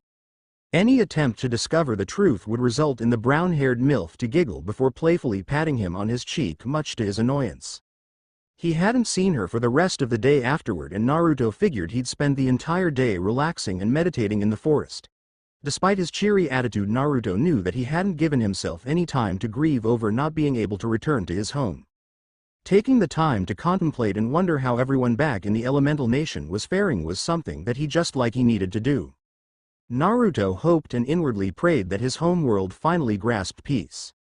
There was no need or want for senseless violence, and truth be honest, Naruto felt like meditating was something he needed in order to be at peace himself. If he was going to bring peace to this world, he was first going to have to be at peace himself, and that was exactly what the blonde planned on doing. A day later, and the shinobi was informed by one of the servants that Venelana was waiting for him in the dining hall. That's how and why the shinobi was currently attired in a classic gray tuxedo. Naruto looked over himself in the mirror one last time and was pleased with his appearance. Now might as well go, so what Vena-chan has planned for me. He walked out of the guest room and swiftly headed to his destination, occasionally waving at the blushing servants girls who'd smile and giggle in his presence. Eventually, after a couple of minutes, Naruto arrived in the dining hall and curiously noted the absence of the main lady of tonight. Strange, did I come to the wrong room? He wondered. You're in the right place. Naruto looked over his shoulder and felt his brain short-circuit as Venelana elegantly strolled inside, her womanly form attired in a beautiful, classic white and black gown decorated with small glimmering stones. The dress was held by the straps wrapped around the back of her neck and left the entirety of her upper back, along with her delicate shoulders and lithe arms, exposed, while also revealing hints of the inner side of her massive cleavage. The upper part of her gown was basically shaped as a sensuous halter neck. From there, Naruto's eyes descended down and unconsciously lingered on her absurdly wide hips, hugged tightly by her dress, before they shifted down to note the entirety of her lower body concealed by the gown. It was a beautiful dress made fitting for an even more beautiful woman, and had Naruto currently had the capabilities to think coherently, he would have used this particular piece of outfit donned by Venelana as inspiration for his next book. As it was, though, the shinobi was completely and utterly speechless as his eyes drank in the sight of one of the most, if not the most gorgeous women in the underworld, dressed in a hot outfit for him. Despite her best efforts, Venelana couldn't quell the urge to smirk as she slowly approached the blonde, swaying her body in a way that only continued to mesmerize the normally resilient shinobi. She stopped once a feet away and playfully pinched his cheek, awakening him from his stupor. Thank you for making me feel beautiful. Naruto blushed before he grinned charmingly. Only the prettiest women can really make me keep my eyes on them. Venelana giggled and smiled mischievously, carefully wrapping her arms around the back of his head, and with a powerful tug, buried the shinobi's face in between her two pillowy, doughy, and utterly enormous sensors, smothering him with divine softness. Poor Naruto fought with every fiber of his being in order to prevent himself from having the largest nosebleed in the history of all nosebleeds. Fortunately, he succeeded, and for that Naruto was thankful. He didn't want to pull a Jiraiya when experiencing heaven. Venelana giggled. Enjoying yourself? A thumbs up was her reply. She shook her head and giggled once more before gently pulling the shinobi's dazed face from the confines of her massive mammaries. Naruto quickly regained clarity and grinned. That was enjoyable, thank you, my lady. He raised her hand and gently kissed the area behind her knuckles. Though I would like to know why you wanted us to be here and with us being dressed like this. Not that I'm complaining. Purple amethyst eyes glinted with desire as they locked onto a curious and intrigued sapphire blue. Why, it's because I'd like to dance with the man who helped me free my daughter from her cruel fate, of course. If anyone would have told Naruto when he was in his academic years that he would be quite literally dancing with a devil, he would have scoffed before pranking the fool hard. Funny how one's life can transition and change in such a manner that the unthinkable was now pretty thinkable and normal. Not that Naruto was complaining, of course.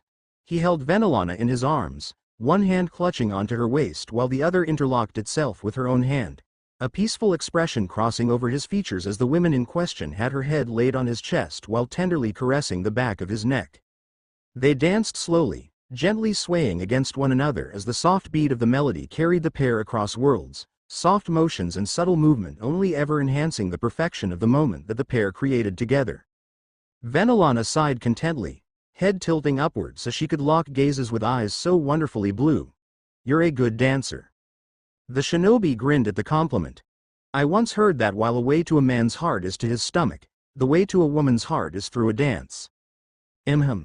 She nodded in agreement before giving him a teasing look. "And is that how you became such a good dancer? Because you wanted to get inside the heart of girls?" Naruto's grin only widened. "Only the most beautiful of them," he declared while twirling her around. Venelana chuckled, eyes closing briefly as she rested her back on Naruto's chest, a small smile slithering into her visage as she heard the quiet, almost unnoticeable gasp that escaped the shinobi's lip as she pressed her rear right into his groin. But though she enjoyed his surprised and obviously pleased reaction, if the big, growing bulge she felt was anything to go by, Venelana was more than aware that she too felt the consequences of her action as she felt her very essence heat up, as though a fire erupted inside her body, bringing with it an otherworldly lust that she just barely managed to avoid succumbing to. Venelana opened her eyes, looking back at the blonde responsible for the sudden and most definitely welcome turn of her life. "Naruto, you have been upfront and direct with me, so it's only fair that I do the same," she uttered. He didn't reply, determined to hear her instead. "I want you to marry me," she proposed, demanded. Naruto reeled back in surprise, too stunned to even voice his thoughts as he gazed at the jaw-droppingly gorgeous brunette. A brunette who slightly fidgeted as a light flush crept up to her cheeks from both her intense arousal and the embarrassment of proposing to a man. "Just think about it." She tried to convince him. "You marry me and you become the head of the Gremory clan, possessing power, money and influence that few in this age ever have. I don't care much about the position of clan head, so it works perfectly for both of us. That is from a business perspective. As for a more personal perspective," Venelana took 3 steps forward, back still facing the blonde as she reached behind with both hands and clutched the rear portion of her dress. She gave a powerful yank from both directions and was promptly satisfied as the back end of her gown was torn apart, thick pale cheeks springing and jiggling out of their once tight confinement. Naruto always knew that the women before him had indeed won the genetic lottery, but only now did he grow to be aware by just how much, his groin bulging uncomfortably against his pants as his eyes traced the curves and wobbles of Venelana's staggeringly massive behind. The women in question turned around after letting the shinobi get an eyeful of her ass for 10 long seconds, sauntering up to him with a touch of seductive charm that could not be matched. Once within hugging distance, she wrapped her arms around the shinobi's neck, leaning back so the only thing preventing her from falling over was her hold on him. She sent him a lewd smile. "It's pretty clear to me that we both are highly attracted to one another, and frankly speaking," her smile lost its sinful look, transitioning instead into a more genuine one. "I already see myself falling in love with you. A man who has all the power in the world and can do whatever he wants, yet prefers instead to show kindness and compassion to those in need." So, she moved her left hand slowly from the nape of his neck to the side of his visage, caressing his jaw and cheek while sending him a small, alluring smile. "Will you be mine?"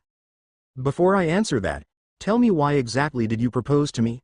I mean, I'm the guy who not only took 20 of your underwear but your daughter's underwear and her queen's too," Naruto asked, confusion palpable in his features as he eyed the hot brunette MILF. Venelana giggled as she shook her head. "While I admit that I wasn't much too amused by your antics, I can find myself forgiving them, as everyone possesses their own eccentricities. As for the proposal, I'll put it like this. Astoundingly powerful, exceptionally handsome, and a heart made out of gold, you can't blame me for wanting you as my husband." The shinobi rubbed the back of his head sheepishly. "When you put it like that, I guess I can understand why." So, she eagerly awaited his answer. He smiled. Eep. Venelana suddenly squeaked as the shinobi without any warning pinched her fat rump, blushing cutely before she composed herself and lightly glared at him. Naruto chuckled before unpinching the cheek of Venelana's rear end, inwardly lamenting the loss of touching such a gloriously giant ass. Unfortunately, I can't accept Vena-chan. I'm already engaged, sort of. Venelana blinked in surprise before her eyes narrowed sharply. She let go of the blonde and took a step back. You are? To who? She calmly asked, too calmly much to the shinobi's discomfort. And what do you mean by sort of? Though her tone suggested that she was not livid, Naruto knew otherwise thanks to his negative emotion-sensing ability. He could just feel the sheer anger that wrapped around the new clan leader's form. Still, he was not one to be easily intimidated, and it showed with his next response. To Yasaka, the leader of the Yukai faction, and by sort of I mean to say that we already agreed to be married, but I haven't actually given her a ring yet. He clarified. And I should buy her a ring before the next visit. Yasaka, huh? Venelana uttered slowly, jealousy dripping from her tone. I suppose she is the one. At his confused look, she elaborated. You said that I was tied for first place in beauty with one other woman. I'm assuming it's her. Naruto nodded. It is. She crossed her arms. And why not marry me instead? I admit that both her sensors and ass are bigger than mine, but not by much. The difference in size is actually so small that it may as well not exist, and I have much more to offer than she ever will. The shinobi felt his gaze on the beautiful clan head soften a touch, knowing he hit a sore spot by his refusal. I chose to accept her proposal because I wanted her support. Yes, I'm not complaining about gaining a beautiful wife in the process, but I didn't accept just because I found her beautiful or because I'd gained some sort of political power. He explained gently, attempting to bring her some level of comfort in his reasoning. Venelana raised an intrigued eyebrow, anger and jealousy momentarily forgotten as she paid attention to his words. Her support? For what? Peace. He simply answered. World peace. Venelana took a moment to comprehend his answer and how it related to him accepting Yasaka's proposal before her eyes widened in understanding. Oh, I see now. She proposed that the Yukai faction would lend their support for your goal of world peace as long as you agreed to marry her. Precisely. Naruto nodded. Otherwise, I would have refused. Yasaka is hot and more than that is a good woman and mother, but despite that I still wouldn't accept marrying someone I do not know regardless of how attractive or noble they may seem. She sighed and pursed her lips. I can't say I'm not disappointed in your answer, but I at least understand why. Anyway, you said that your goal is world peace? An admirable dream if I do say so myself. The shinobi grinned. Thank you. It's an important dream of mine, and I would love to see this world and every species in it know peace, true peace. Venelana smiled genuinely and stepped forward, grasping the shinobi's hand firmly as she looked into his eyes. I believe I have a way of being able to help you with your goal. That caught his interest. I'm listening. As you no doubt know, my son is Sirzek Lucifer, the leader of the devil race. Once he learns of what you did for me and my daughter, believe me when I say that he'll be more than happy to help lend his support to your goal of world peace, a goal that he himself aspires to achieve. That's good to hear. That will make Sirzek the third faction leader I know who is interested in peace. She quirked an eyebrow. Which faction leader is also interested, apart from her? Azazel. Venelana hummed. Well, regardless, I'm going to give you a note with my signature on it. Deliver it to Sirzek and he'll be much more open to helping you after he reads it. A grateful smile wiggled its way to Naruto's lips. Thank you, Vena-chan. I really appreciate it. Consider that favor you owe me as done. The amethyst-eyed MILF giggled and nodded, letting go of his hands only to cup his face instead, much to his bewilderment. Vena-chan? She didn't say anything, a mysterious glint nesting in her gaze as she pulled his face down just to give him a passionate, lust-fueled kiss. Poor Naruto immediately had his brain shut down from shock, having not seen such a move coming despite his multitude of experience of being around with many attractive women, though to be fair his experience revolved more around teasing women relentlessly than it was actually kissing them. Venelana hungrily pressed her lips against Naruto's, a moan escaping her as the shinobi finally regained enough of his senses in order to kiss her back, a flush creeping up to her cheek as Naruto slipped his tongue in her mouth in order to deepen the kiss. They stayed locking lips for what seemed like forever, tongues intertwined in a mesmerizing exchange that neither of them wanted to pull back from. Eventually they were forced to retreat away from one another, lips separating but still connected by a strand of saliva as the need for oxygen hammered into their being and put an end to their passionate makeout. Naruto breathed heavily, looking at the similarly panting brunette gazing at him with clear want and desire in her eyes. What was that for? Normally Venelana would have giggled at his flustered and dazed expression, but alas in her current state she could only manage to send him an amused smirk. Just because I understand why you accepted Yusaka's proposal and rejected mine doesn't mean I'll accept it. I won't give up on making you mine. She emphasized the last part. The shinobi was floundered, at a loss for what to say. How was he supposed to reply? Venelana it seemed understood his plight because she chuckled demurely before moving her lips to his ears. Tell that bitch Yusaka to treasure every moment she has with you because it won't be long before you belong to me, she whispered seductively.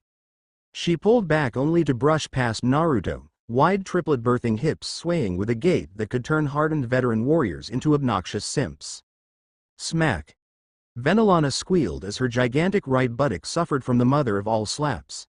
The clap sending her titanic bulk of ass meat into a jiggling frenzy that could easily kill men due to the massive nosebleed that would have no doubt erupted from their nostrils. The shinobi chuckled. Only he was allowed to have the last laugh. Dadbeo.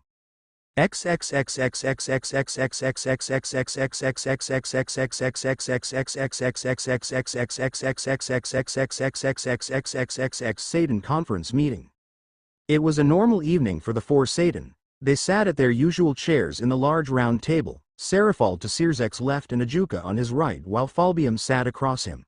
Currently Sirzek and Serafal were just chatting it up while Ajuka tinkered with a device he took with him from his lab, Falbium living up to his sin of sloth by lightly napping.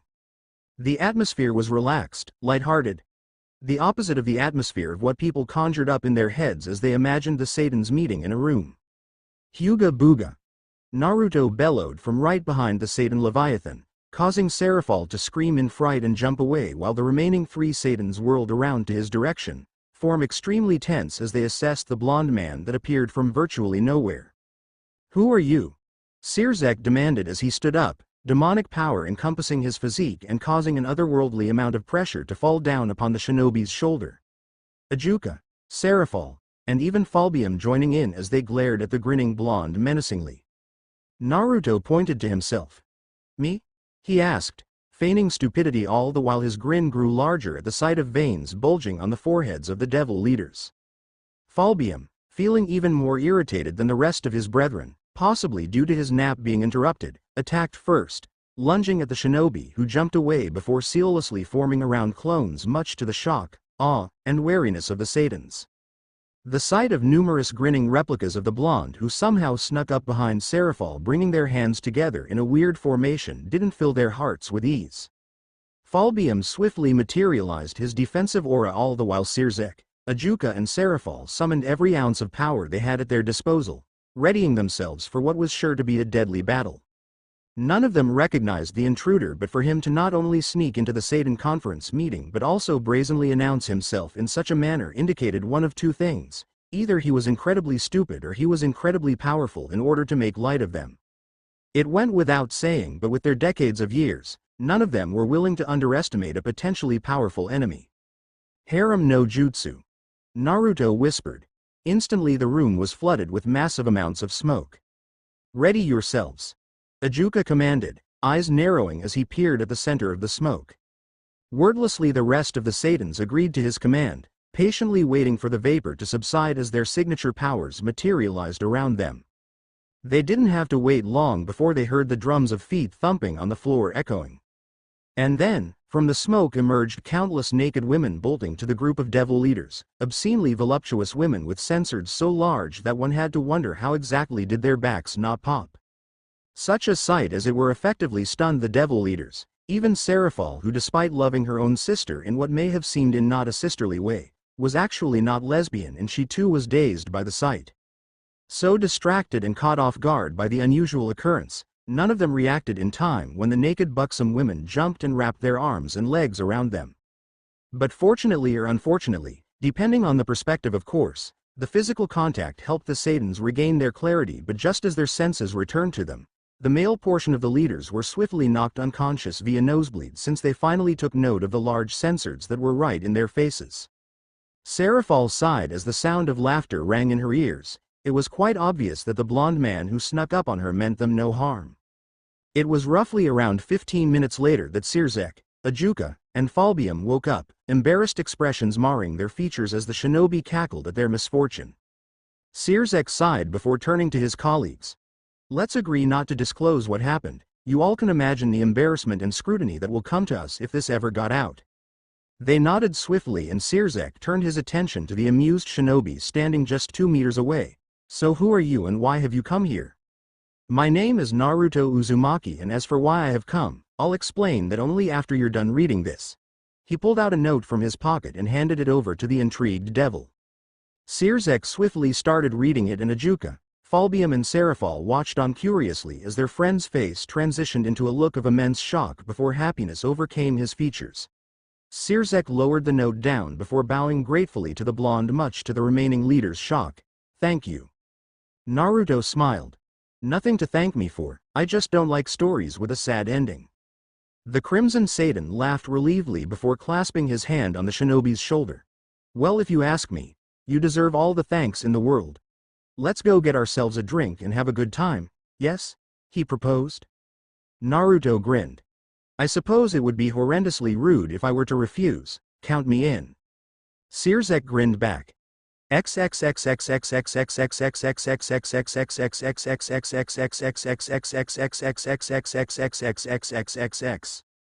Laughter.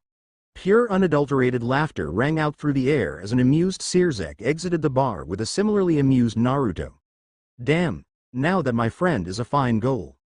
Naruto nodded sagely. Only well-educated and well-cultured men can appreciate such a goal. Sirzek wiped a tear away. So how many panties do you still have to collect until you reach your goal of 300? Well, Naruto adopted a thinking pose. So far I have one belonging to your sister. One that belongs to her queen, 30 from Yusaka, and 20 from Vena-chan. I believe that leaves me with 248 left.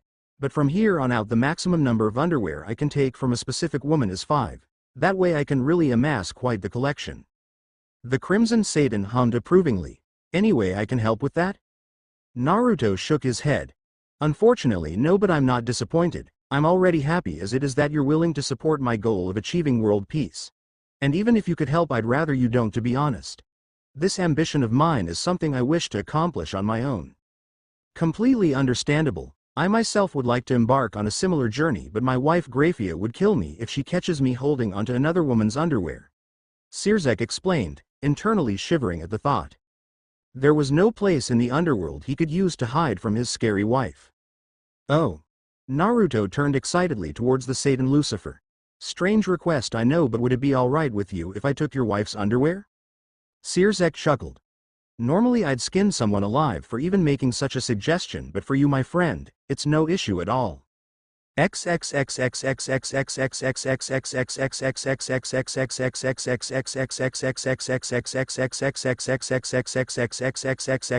Somewhere in the Lucifer estate. Grafia paused her cleaning, eyes narrowing dangerously as she felt the urge to absolutely murder her husband.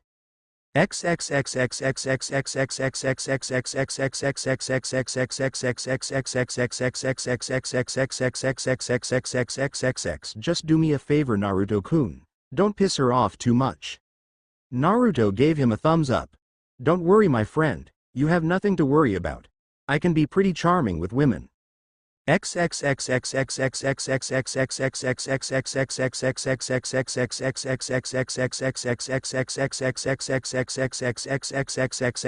Every world in the multiverse. Every attractive woman from every single world. Be it in a world that housed a flying blue cat called Happy, to a world filled with man-eating giants called Titans, to even back in the elemental nation, every single attractive woman sneezed simultaneously. Every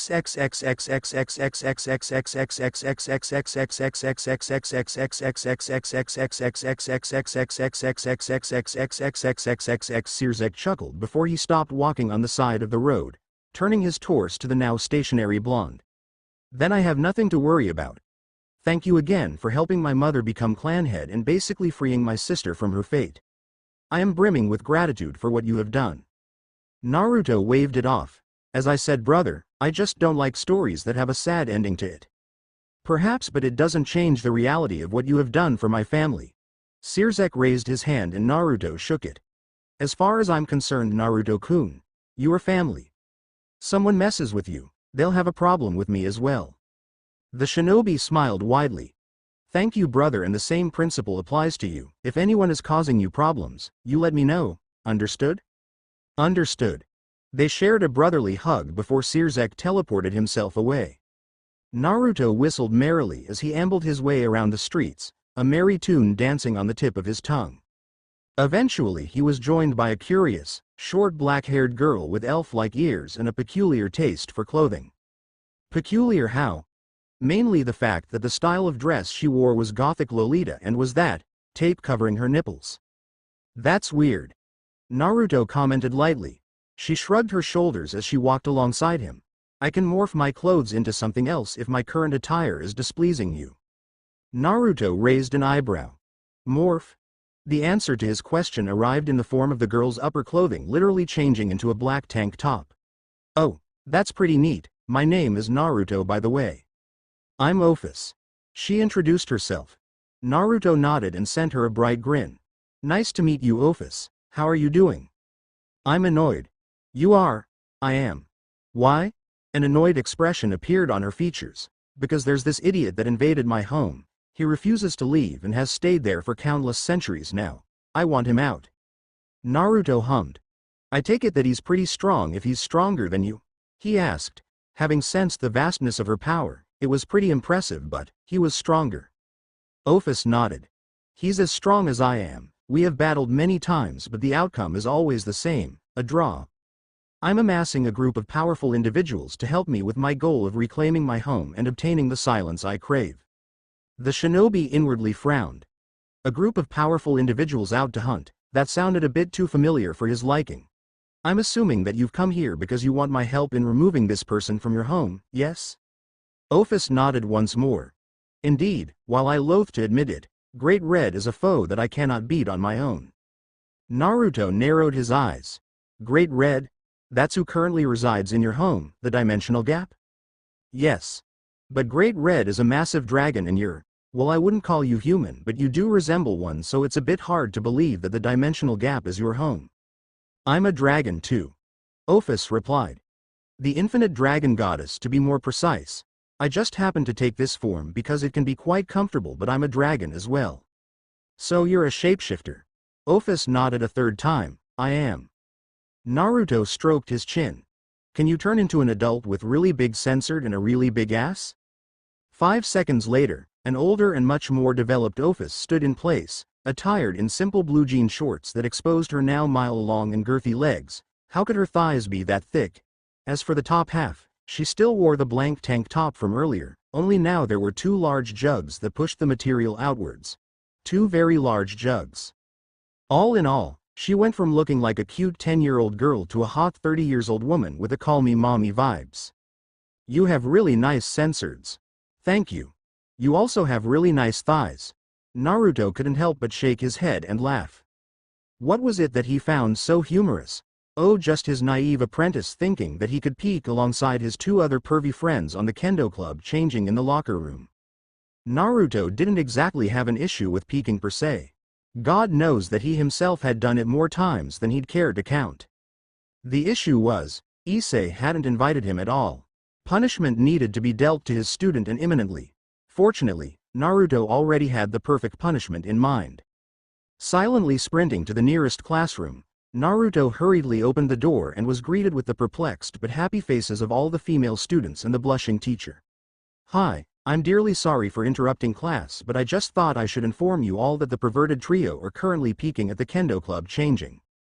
Immediately an uproar ensued and the legacy of Jiraiya had to forcibly bite his lips to suppress his laughter as all the class occupants, including the teacher who was leading the pack, swiftly got up and left the classroom so they could protect the chastity of their fellow women. Not too soon after, cries of pain reached his ears and Naruto could no longer suppress the urge to laugh as he guffawed to his heart's content. Served Issei right for not being considerate and excluding him from the fun. Wanting to see the results of his methods, Naruto ambled towards where he had last seen the perverted trio, arriving a minute later and watching intriguingly as the members of the kendo club had apparently finished changing and were joining the other students and teacher in beating the perverted trio senseless. Oh. Naruto had a bad feeling as he watched the captain of the kendo club, Murayama if he wasn't mistaken was her name, gain an evil look on her face before she pulled her right leg far, far back. The angle between the two thighs was almost around 120 degrees before she brought her leg back down and delivered a remorseless, almost sadistic blow right at Issei's family jewels.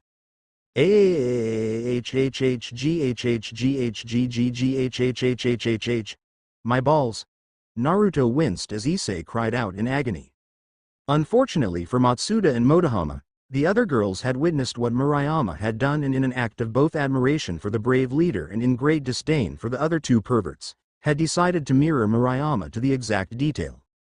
Starting first with Motohama.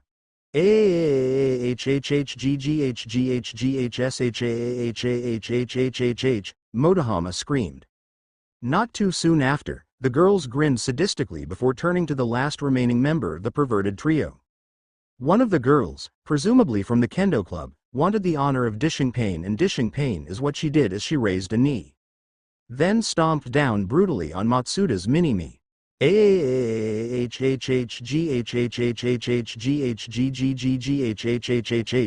Yes. Kick me more.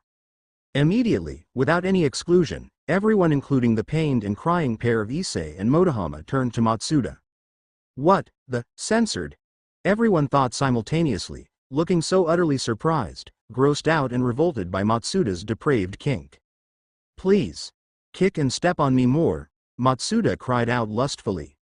The girl who had just personally stomped on the balls of Matsuda and initially took great delight at the act, Katase, promptly went green in the face as she had realized she had played right into the depraved fantasies of one of the biggest perverts ever. She gagged, bad, desperately slapping her hands on her mouth so she could prevent the contents of her stomach from being ejected out of her mouth. Unfortunately, Katase wasn't too successful as she vomited right down on the horrified Matsuda. Standing next to her best friend and seeing her puke, Murayama couldn't stop herself and joined in on the festivities. Like a chain reaction, the moment one vomited, the rest followed, none of the couple dozen women being able to successfully suppress the urge as they heaved it and all around the perverted trio.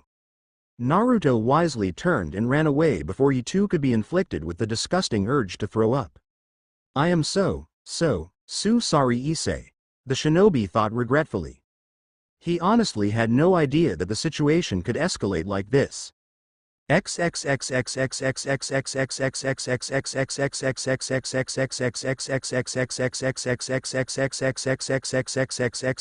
Surrender Naruto Uzumaki. You cannot escape your fate, Sona boldly proclaimed. Naruto chuckled at her arrogance before his thoughts took a quick nosedive to how he landed in this situation. It started with an announcement.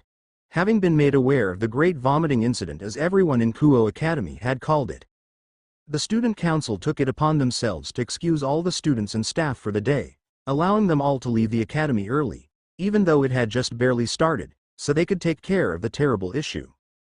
So powerful was the vomit-induced smell that it reached every corner of every floor in the academy, the smell so bad and so nauseating that it was a wonder how no one hurled. It didn't surprise Naruto too much that the smell was astonishingly powerful. It was to be expected when you had 40+ women heaving in one concentrated area. The fact that said area happened to be right at the center of the academy didn't help. But yes, it was impossible for the student body to learn effectively or for the teachers to teach adequately when such a sickening scent tickled their nostrils. As such, they were excused for the day and were told that tomorrow would be a free day too. Naruto wasn't complaining, instead he elected to spend some time with his new companion Office who lived with him now. Why was she living with him now?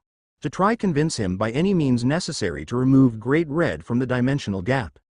So far he hadn't been giving in to her demands, but dear God, that women did not know how to take no for an answer. Skip 2 days and everyone including the pervy shinobi were back in school. It was nearly the end of the second period when Naruto politely excused himself only to be confronted by a glasses-wearing student named Suna Shidori who Naruto knew in fact was called Sona Citri. The perks of shadow clones. The devil woman had accused him of being the one who had caused the great vomiting incident. A claim that was very true, but one that Naruto refused to confess to before he turned around, smacked his behind in order to antagonize the glasses-wearing devil, then swiftly ran away. His tactic worked as Sona saw red before she called forth the entire body of the student council to help her find him. 40 minutes later and there Naruto was, back against the wall as numerous council members surrounded him with Sona at his front. "I admit Sona-chan." Naruto raised his head, ignoring the growling of the boy on his left as his gaze landed on the thoroughly smirking woman. "You're good. But not good enough." With inhumane speed, the shinobi pulled out an item from one of his pockets before throwing said item on the floor. Almost instantly, smoke erupted and flooded the empty hallway and the surprised student council members within. Acting quick, Naruto stealthily appeared next to Sona before silently fleeing away, pocketing the dark blue underwear of Seraphal's little sister in his censored pocket. "Find that son of a bitch."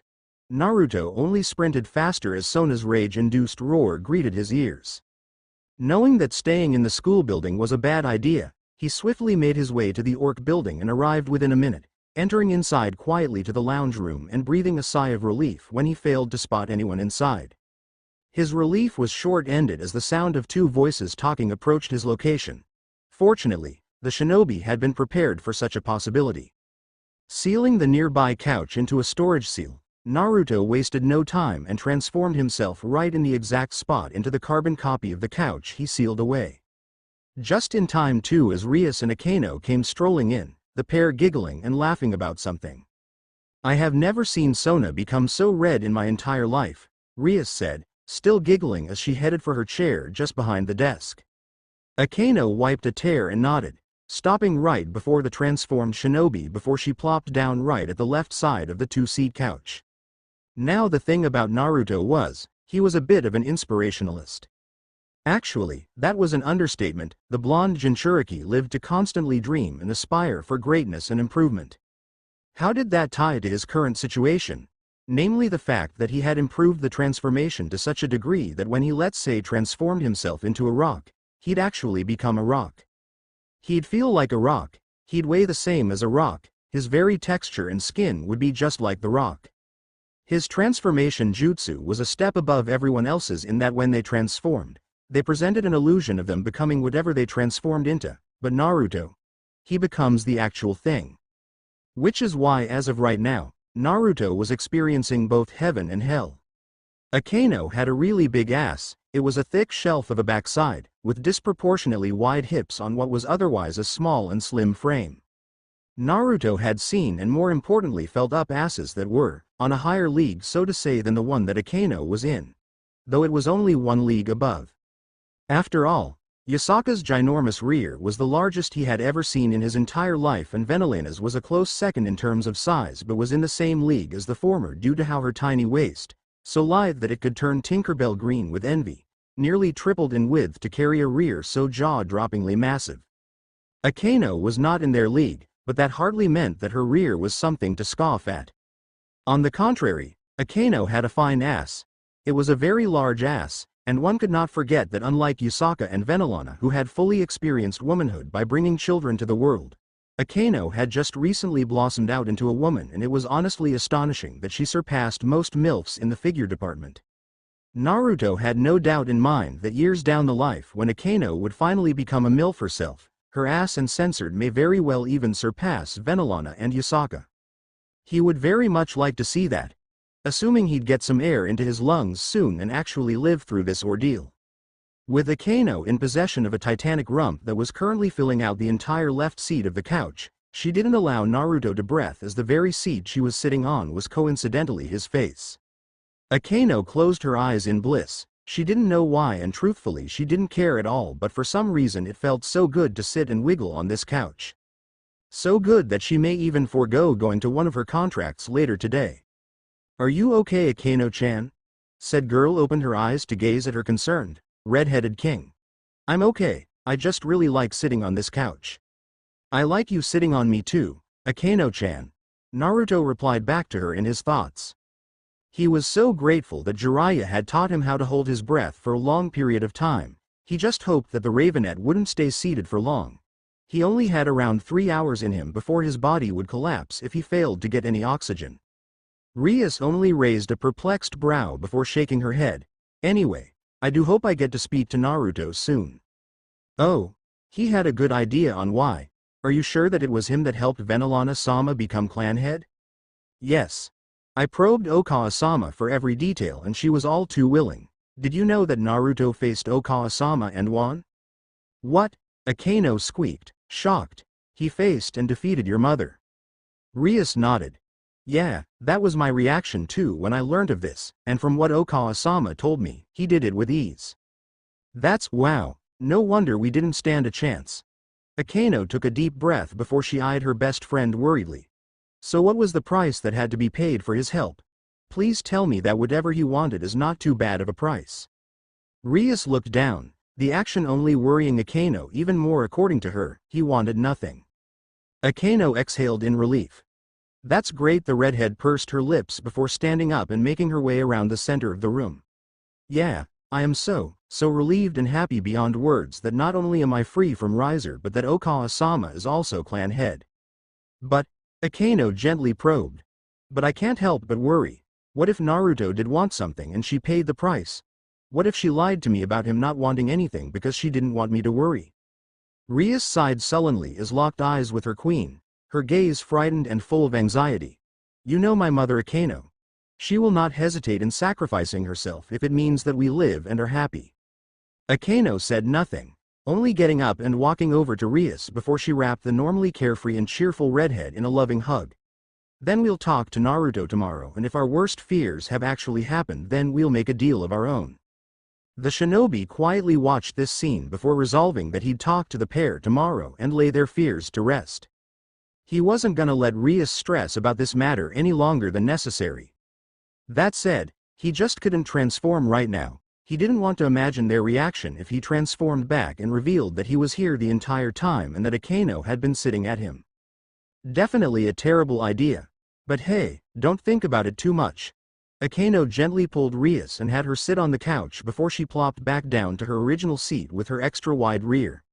Naruto quelled the urge to release a pleased groan as he now had not one but very well-endowed women sitting on him. It was most assuredly a nice feeling, having Rias deposit literal pounds of ass on his chest and stomach. While I am not fond of Naruto Uzumaki, perhaps beneath his pervy exterior there lies a heart of gold. Don't assume the worst just yet, Rias-chan. Alright, Akeno-chan. Rias agreed softly before a small laugh escaped her. I have to admit though, Naruto stealing Sona's underwear instead of us is pretty funny. Akeno joined in on the snicker. Let's just hope Serafal-sama does not learn of this development. In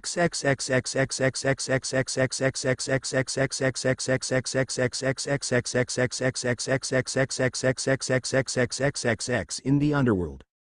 What? Naruto Uzumaki stole my Sotan's underwear. A couple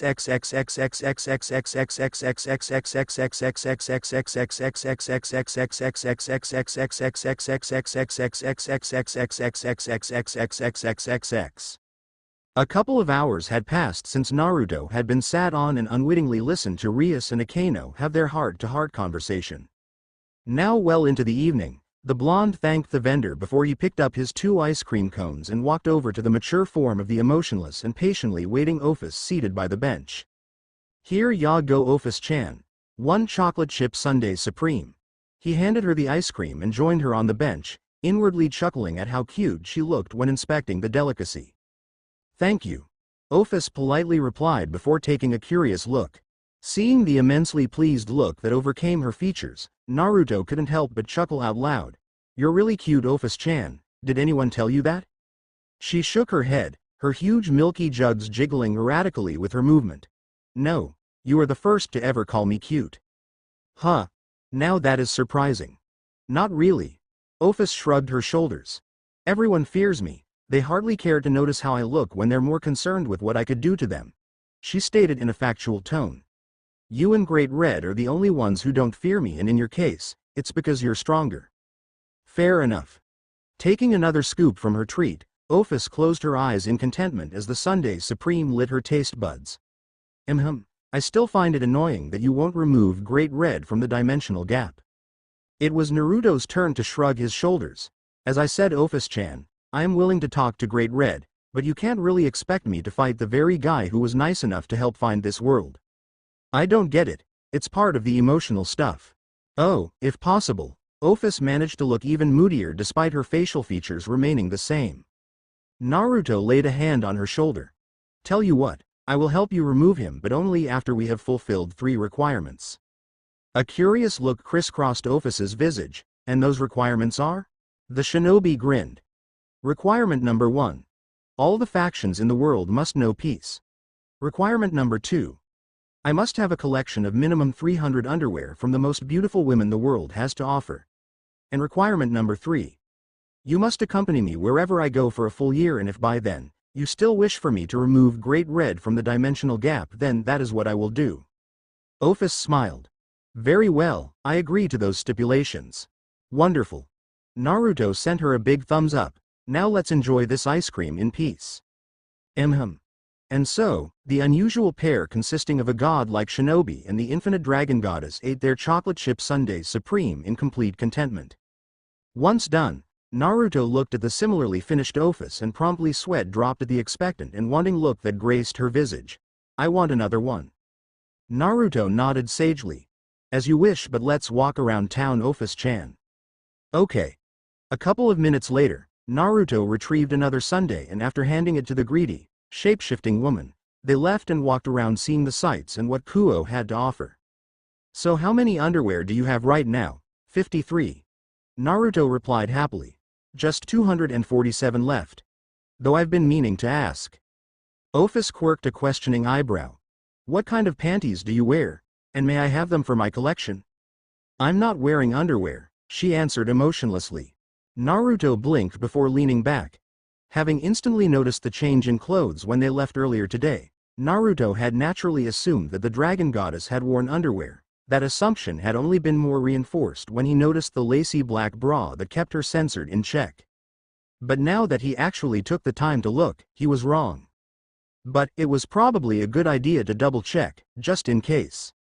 Adorned in a simple, plain light white shirt that was low-cut and offered a nice glimpse of the mile-long creamy cleavage, Office drew the gazes of men and women alike, nosebleeds erupting wherever they went as all who watched intently only to be unconscious not a moment later when her massive, gravity-defying censors jiggled within the confines of her bra.